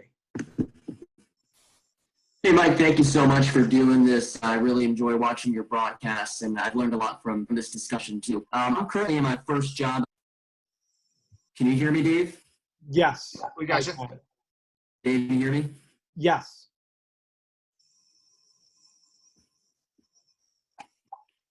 Okay. Yeah, okay, Mike, thank you so much for being on today. Really appreciate it. I'm in my first job at a college right now as the play-by-play broadcaster at UNC Pembroke. And I'm curious if you could put yourself back in your shoes when you first got out of college, a year or so out of college, what are some things that you know now that you wish you knew back then about fundamentals, about play-by-play, or about the industry in general? Yeah, I mean, that's, again, I'm going to try to keep it brief here because I know I want to get to all these questions. I mean, it's, there's so much. I mean, there's just, from the preparation standpoint is the first one, to not over prepare and not do more than you think you need to do. And it took me a long time because you actually have to be okay with it. You know what I'm saying? When I went from radio to TV, radio, I was used to calling every single play, Leno top of the key, Johnson right side into the post, shoots and scores. Like, you don't do that on TV. So it took me a while to actually be okay with and understand that in this fashion, we don't need to say every little thing, or we don't need to comment after time, or we don't need to, and I learned so much. I mean, and I know I'm doing it right now because I'm just trying to get a lot out, but I mean, speaking too fast, not pronouncing things well, saying too much, preparing too much. I mean, there's a lot of things you're hearing me say about being too much. I mean, people want a little less. I mean, right? What are we doing nowadays? We're on our phone, we're doing this, we're watching the TV, we're checking out this. Our attention's all over the place, So I would think that would be something to really be cognizant of doing a little less, just kind of trimming things down a little bit. There's so much. I mean, I wouldn't get into every little detail about like actually broadcasting and how I feel like I've changed there, because it's just that's been something that's happened over time. I've actually worked with a voice coach before a couple of years ago. Huge thing for me, and I would recommend it to you guys too, because what happens is when somebody else tells you something and you see it from a different perspective, that's when you actually decide to maybe make a change or figure out that the way you're doing it isn't possibly the best way or the only way. But until somebody else shows you that or you hear it, that's invaluable. I mean, I learned a ton from this person, and also like recording conversations, to be honest with you, or emails. Like now, when I write an email, I try to be very brief in my email. Like, let's think about it. How many times have you get an email from somebody that's like 78 paragraphs long and you're like, oh God, I'm gonna read this whole thing, and you don't. And so conversely, you should never be writing an email that is that long with everything, because somebody else is gonna want to read that whole thing. So now it just starts triggering things in my mind, like, wait a minute, let me be more effective with my communication. And then I catch myself. I was like, I'll be writing something and go, hey, I just wanted to write it to ask you about how you think. Hey, Dave, how do you think about blank? And it's like, look at what I just eliminated there, a bunch of junk, and it's the same thing that I've done on TV a little bit too. Hey, well, we were talking with Coach Dave Leno yesterday about the whole thing. Dave Leno told me yesterday, we got to be better efficient with the football, So economy of words, cutting things out. In today's world of, everybody's mind is elsewhere and we have a million things going on, you got to be more efficient.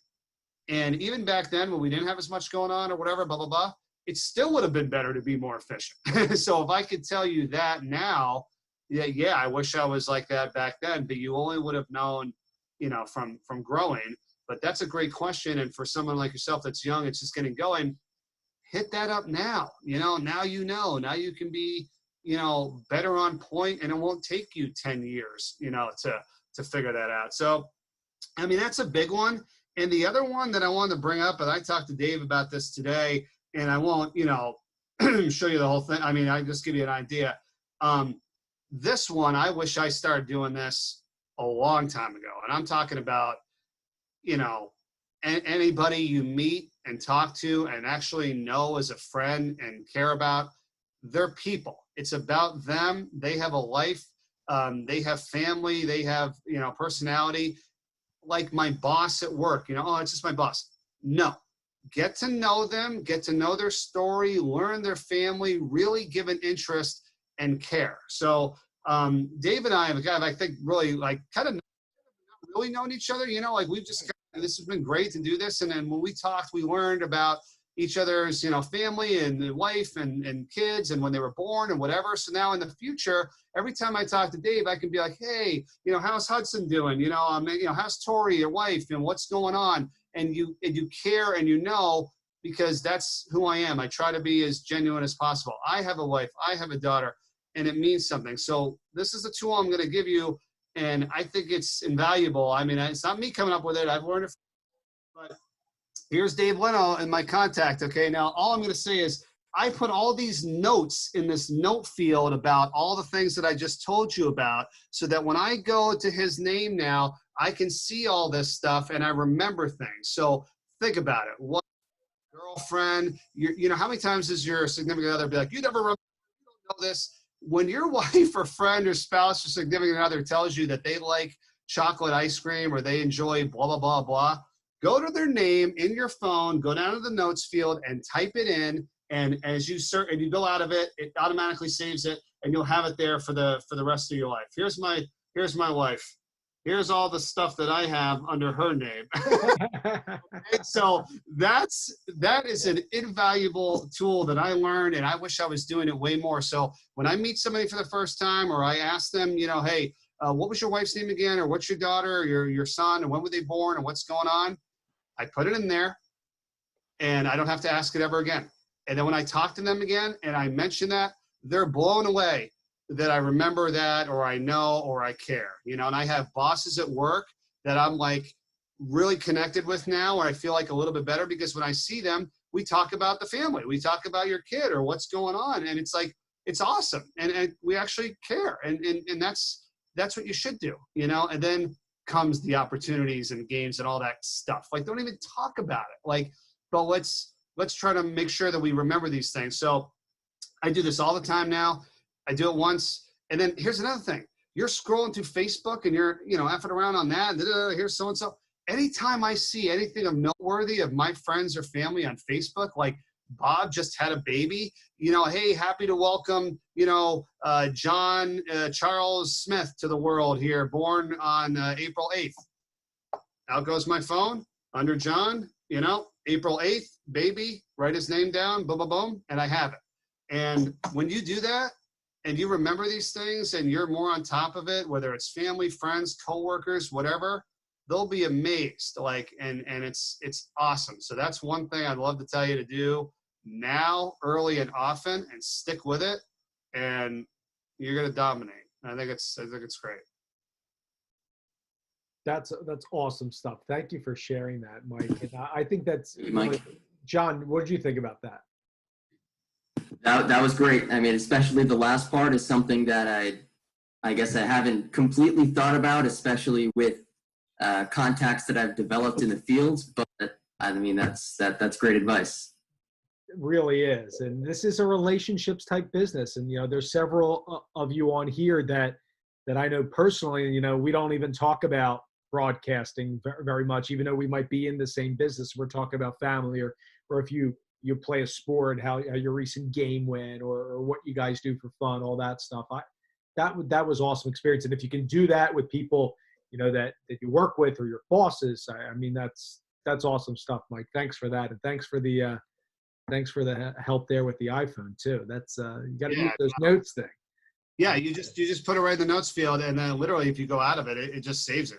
Then the next time you go back in, it's already there. But I have another thing I'll show you after, but we'll get to more of the questions here. So. Yeah, so we have, I know, Jackie, you've been waiting a very long time. Thanks for your patience, and go ahead with your question.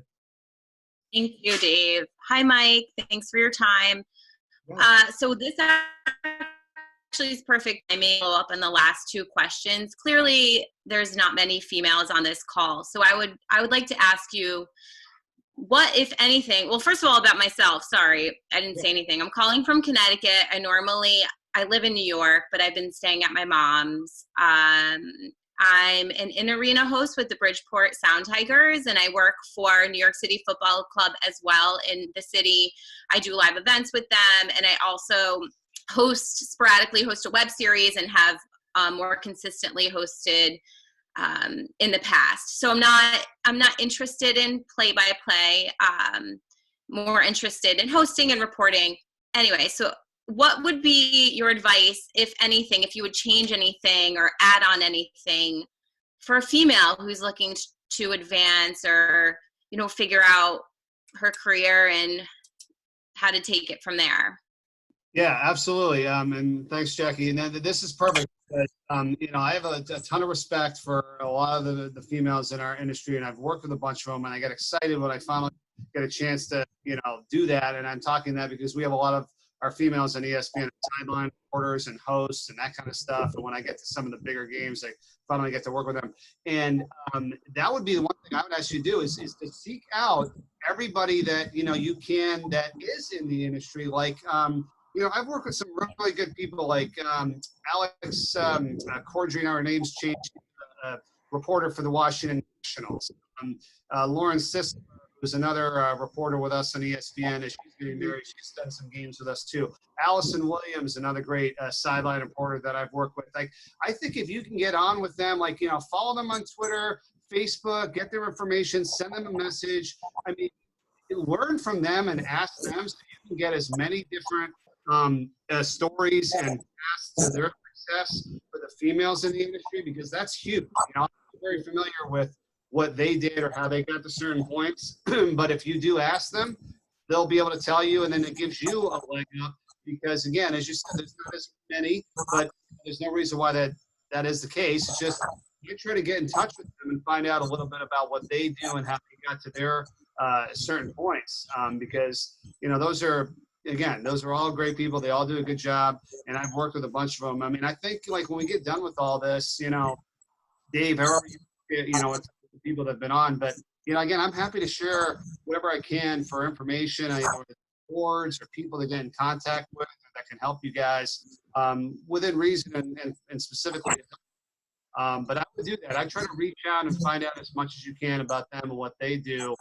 Similarly, the way I've asked others here to develop your network and learn and grow. Does that help you a little bit there? Have you talked to others about that, or has that been something you haven't really tapped into as much yet? No, yeah, I definitely have. I'm very big on networking, and I know Dave and I recently connected, and we have messaged a lot back and forth, and networking is so big.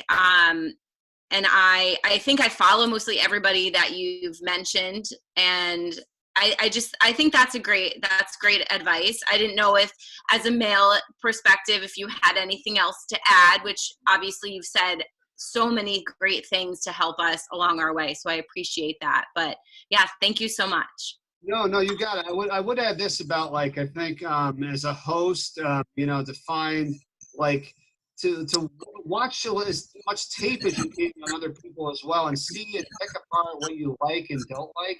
And like, I think we sit there and we hear a lot of the same questions, and like, hey, tell me about this, or talk about your feeling, or what does this moment feel like? It's like, sometimes I keep seeing that stuff and I get irritated. I'm like, man, is there anything else I could ask, or another way to say this, right? You see it all the time, and you're like, I don't understand. I'm like, there's got to be another way. I met Leslie Visser, one of the all-time greats, way back at the Olympics, and I remember her kind of telling me what she did in her interviews, and now I remember it, and it's like something that you almost don't want to do now, So like, things change, So like, it changes so much, but I'd kind of do that. I'd watch that a little bit and see if you can come up with a different way, either ask the question or another way to generate a different answer, other than everybody always does it. You know what I mean?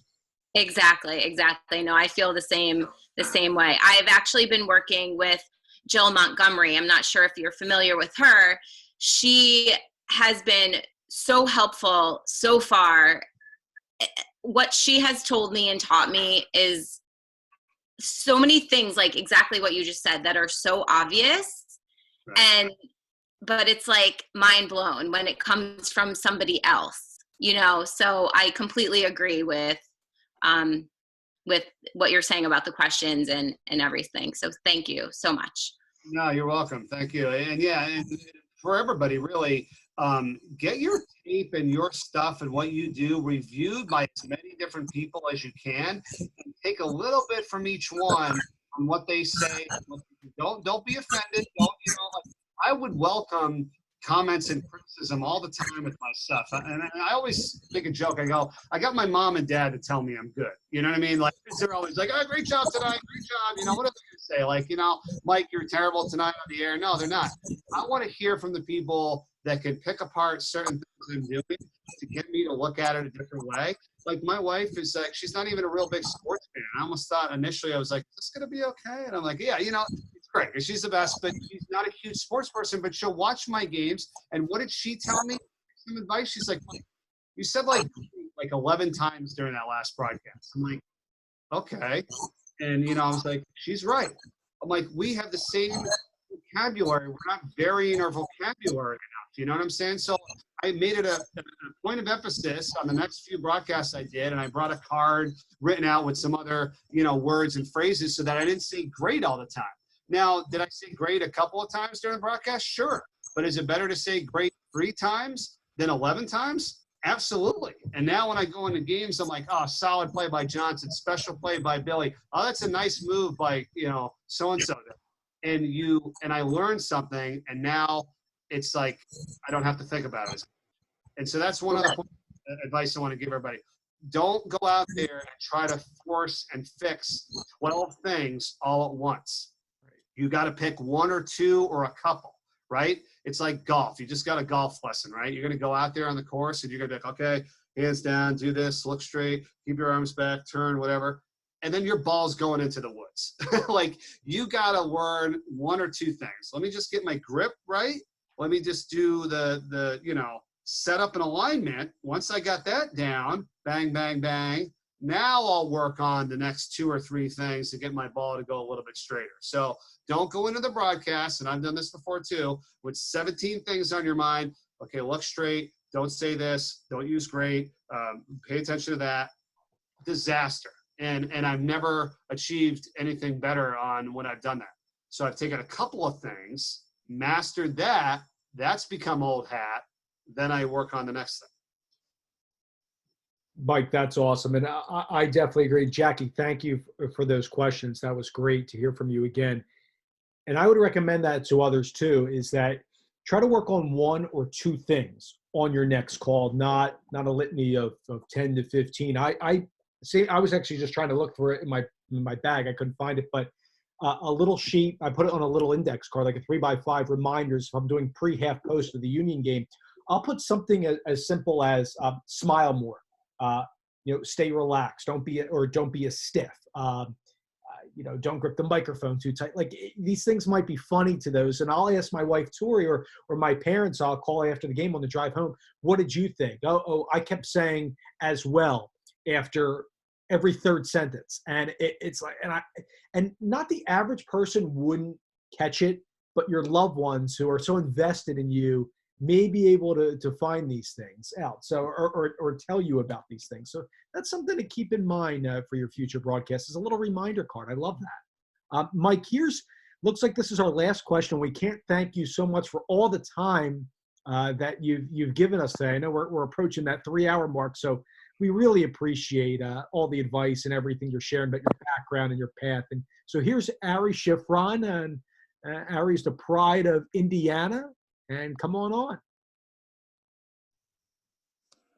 Hello.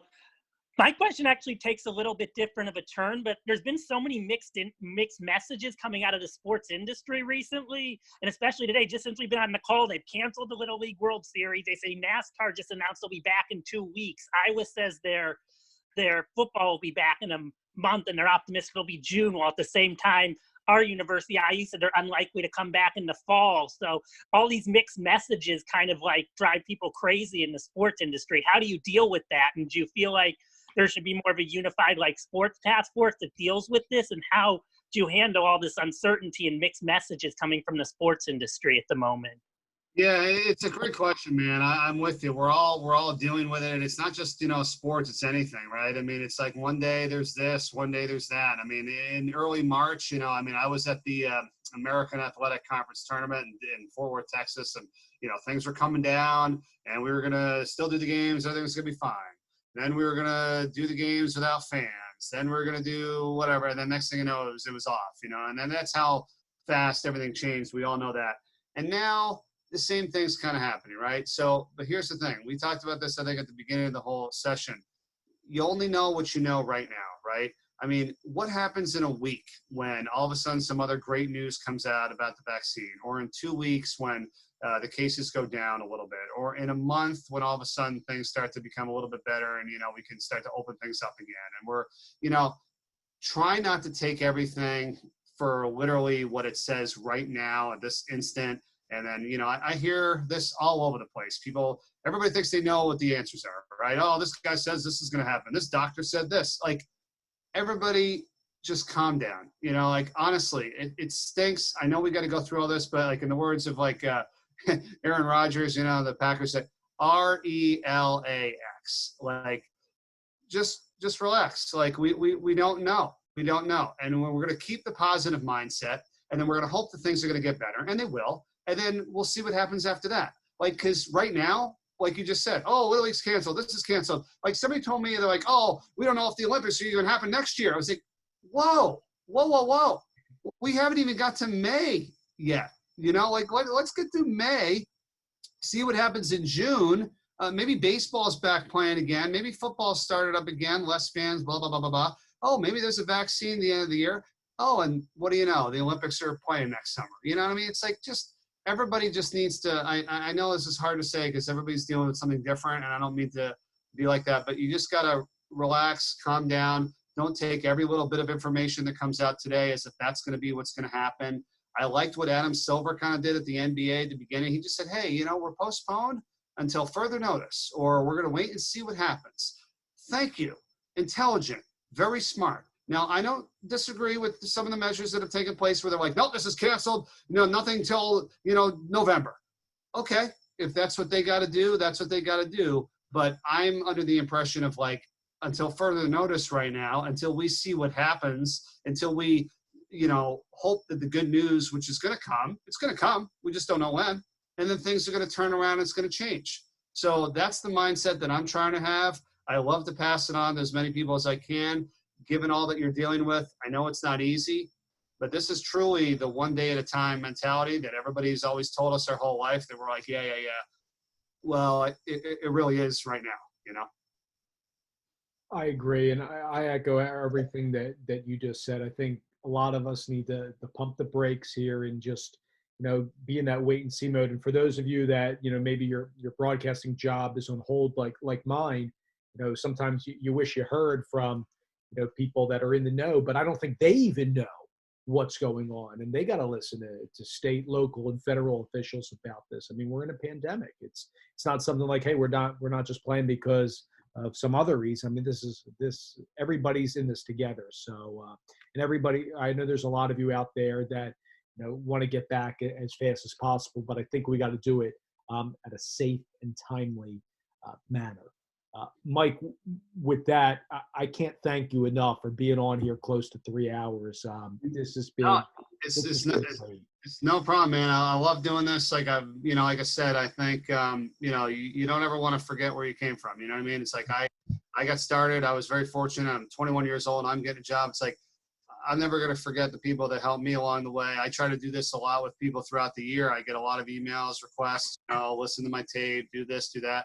And I'm happy to do it because people did that for me, and it's not an act. It's not, just like whatever. No, it's really genuine. Let's think about how many people that we are, that are our bosses, right? And then, God forbid, or unfortunately, whatever, they're not in that position anymore and they don't have a job and now they're asking us for help. You know what I mean? Or somebody who was the intern but underneath us or was working for us that is now our boss or whatever. You know what I'm saying? So it happens all the time. So you got to treat everybody with as much respect, as possible, no matter who they are, where they are, when they are, because you never know how it all comes back around. And I like to kind of tell everybody, and I've said this to you, Dave, and a lot of my broadcast friends too, is that, we're all in this together. Like, I mean, just like with what's going on right now in the world. I mean, there's plenty of games to go around. There's enough stuff to happen. If we could focus on what we need to do to be better and make ourselves and our life the best possible, then it's going to be okay. You know what I mean? It's like, and try not to really worry about everybody else. I know we said this earlier where, everybody's dealing with something. You don't think they are, but they are. Like, everybody is not all, rosy everywhere we go, So just keep a positive attitude about it. I wanted to just share one last thing, was just about our like communication and stay in touch with people. This is what I do every game before I go to a game.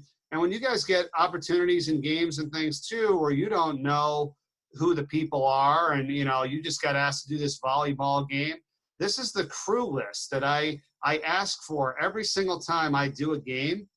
I was like, who are we working with? Yeah. Like, who are the people on this broadcast? I mean, look at how many people are involved in a game. This was the Mississippi State Louisiana game I did from the Superdome, which is pretty cool. To start off last football season. Then here's me, here's my partner, here's our stat guy, here's my brother, our booth coordinator, producer, director. Look at this, are the operations people that are on site helping to put everything together. Here's our camera guys. Here's the safety guy, here's the runner, utility workers, the parab, people on the field. And I just have like my notes of what I was going to say when the game starts. But I take this crew card with me everywhere, I go. Every game I get, I ask who the people are that we're working with, and I retype it all into this thing, and I stick it in my pocket. And that way, whenever I get to the truck or the site, I know who people are, and I can say, hey, there's Bob, and I go and I talk to the audio guy, who's like my favorite person on the broadcast, because if I'm not hearing myself good, or I'm not hearing the crowd or the game right, I don't do a good job. So I need to know who that guy is. Absolutely, I need to know who everybody is, but that way I can go in and say, hey, Joe, and they're like, how does this guy know my name? It's like, I'm the broadcaster, right? Or they call the talent, which I don't like, because I said everybody's talented. We're the announcers. Most people kind of remember us or know us, right? But not a lot of people remember them, and they're just as important as everybody else. Like with one switch, you're off the air. Like, how important is that guy? You think you're important? All he has to do is hit a button, and you're not even on. So get to know these people and remember them. And once again, we know how difficult it is. As soon as there's my daughter, I write down their name in my phone, like after I do the broadcast. So like, say Bob Jones was the audio guy.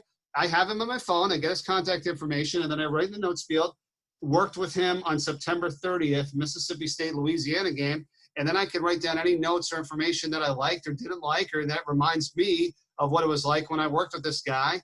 And I can be like, oh yeah, hey, saw you at the game, and it's like, because how many times do people remember us and go, hey, Mike? And then I got to be like, hey, and I'm like, oh man, I've seen this guy like 7 times, but I don't remember his name. No. I get to know their name. I write it down. I put it on my crew list, and I give that crew list to other people, so they know everybody we're working with as well. And then when I ask our producer about it, the first time I work with them, I say, give me the list. Some of them are like dumbfounded. They're like, what do you need that for? It's kind of like, what are you talking about? Like, who are we working with? Like, you don't go to your office and not know who's working in the cube right next to you, do you? Like, you don't walk down the hall and not know your boss's name or your coworker's name, right? It's the same thing. And you got to be more diligent and work harder at it, because you're thrown into a situation where you don't know anybody and you don't even know some of these people. So that's a big one for me. Like, whatever game I do, that's the first thing I ask for is the crew list. Who are we working with? So I know who's there and I can call them by name, and we get to know these people. And when you do that, they want to work even harder and they care. They don't look at you as like, how some people look at the broadcasters like, oh, he's the talent guy, he's the prima donna. No. Hi, Joe. Thanks for your help. Appreciate your time. And when I don't do a game, which I advise a lot of you people to do too, if you're able to do this, go into the truck and sit there and watch while somebody else does a game and how they're producing it. And that might go back to maybe your question, Jackie, or other things that you guys could do outside of what I've already said. Go watch it when you're not doing one. It's awesome. Like, I sit in the truck and I see what everybody's doing and how they're communicating to everybody. And I'm like, oh, okay. And then once you learn what everybody else's position entails, you have a lot more respect for that. And you don't just fly off the handle, something not working or whatever. It's invaluable. So if you're not doing a game, see if you can get to the game and sit in on the truck or talk to the producer and ask them like what it's like, or shadow somebody in your position, a sideline reporter, an analyst, a play-by-play guy. I don't think many people would have a problem with that. So you grab a press pass, you go and you check it out, and you'll learn a ton of great stuff. Mike, I love all that stuff, and I hope everybody on here that's left with us, and thank you for that too, for joining us today. That all that information is something you should hold near and dear to your heart, Mike. That speaks to the man you are, the genuine guy, to make time for people like us today, and for everybody on your crew.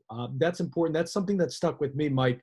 Since I've gotten into business, and that stemmed from college. It's not just I'm the announcer and look at me and be a prima donna. We know there are people like that in this business, but that's not who we should be.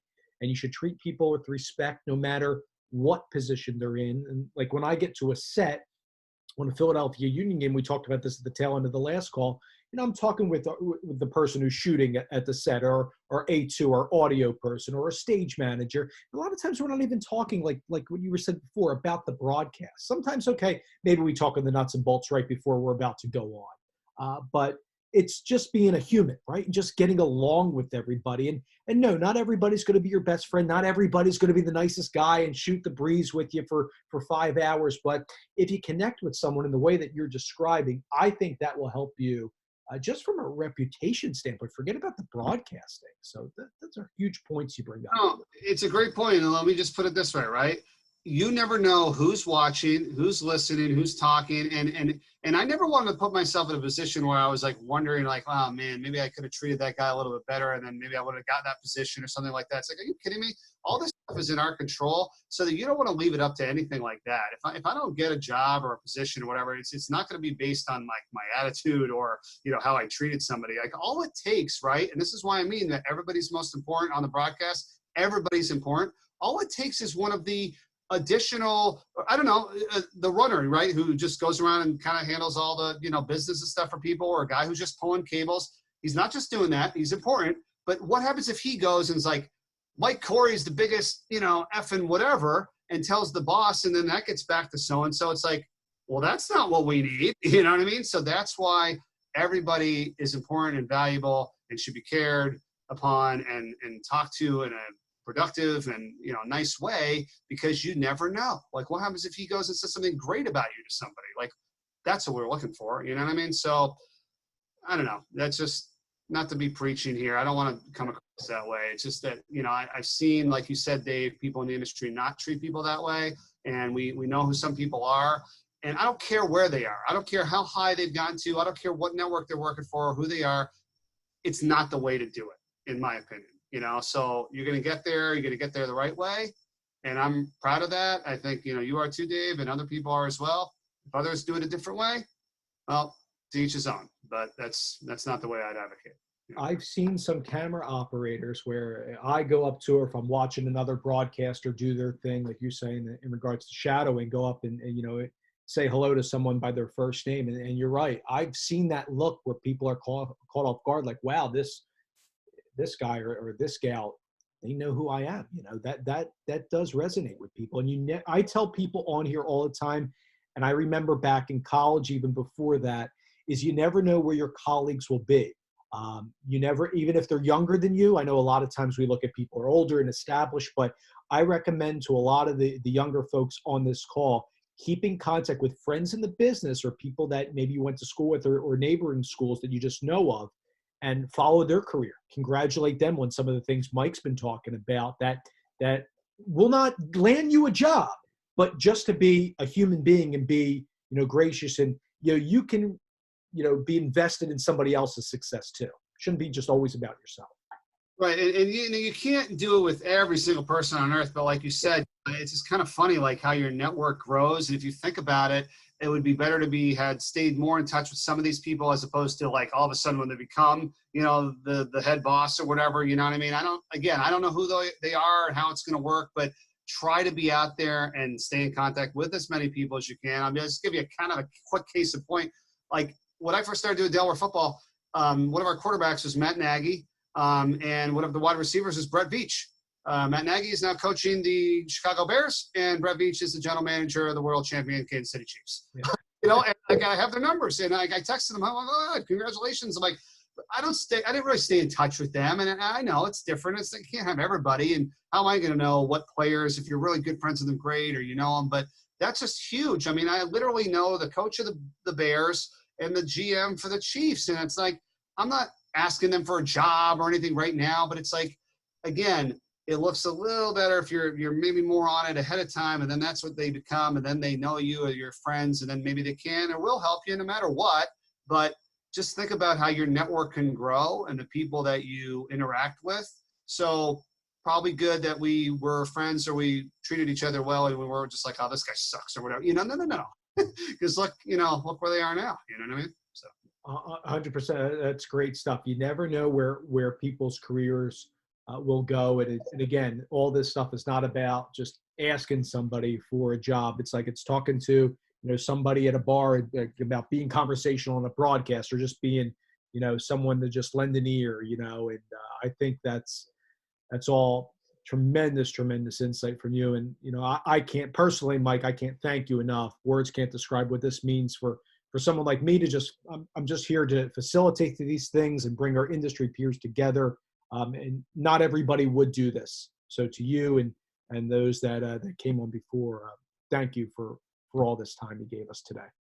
Hey, you're welcome, man. Thanks so much for having me on. I appreciate it. I'm glad to do it. I mean, it's I mean, it's even during the busy season, I would love to do something like this. It's great. But now that we have the time and we're able to kind of do it, I hope, and think about just all the stuff that I've even said today. Again, just so it's a lot of stuff I've learned from a lot of different people. I mean, this has just come from me. I mean, some things I've thought about, some things I've done, but really it's about learning and growing. And a lot of the stuff that I gave you today, or I just shared with you, is stuff that I learned from other people. And, knowledge is power, as we all know. And one thing I'm doing is I'm reading more. Like, I never even was reading before. I was like, I hate reading. Now it's like I love it. I'm like, I have a little more time, but the stuff I'm picking up is amazing. So hopefully we've all taken some of this time. If we have a little bit more of it to find another way to learn and grow, it'd be a little bit better. Because if not, let's not waste it. You know what I mean? It's like, it's a tough situation for everybody, but if we have the ability to improve some things, let's do it now. No, I loved it. Thanks again, Mike, for all your time, and thanks for being with us for these 3 hours. I really appreciate it. Thanks, everybody. All right, thanks, Mike. Okay.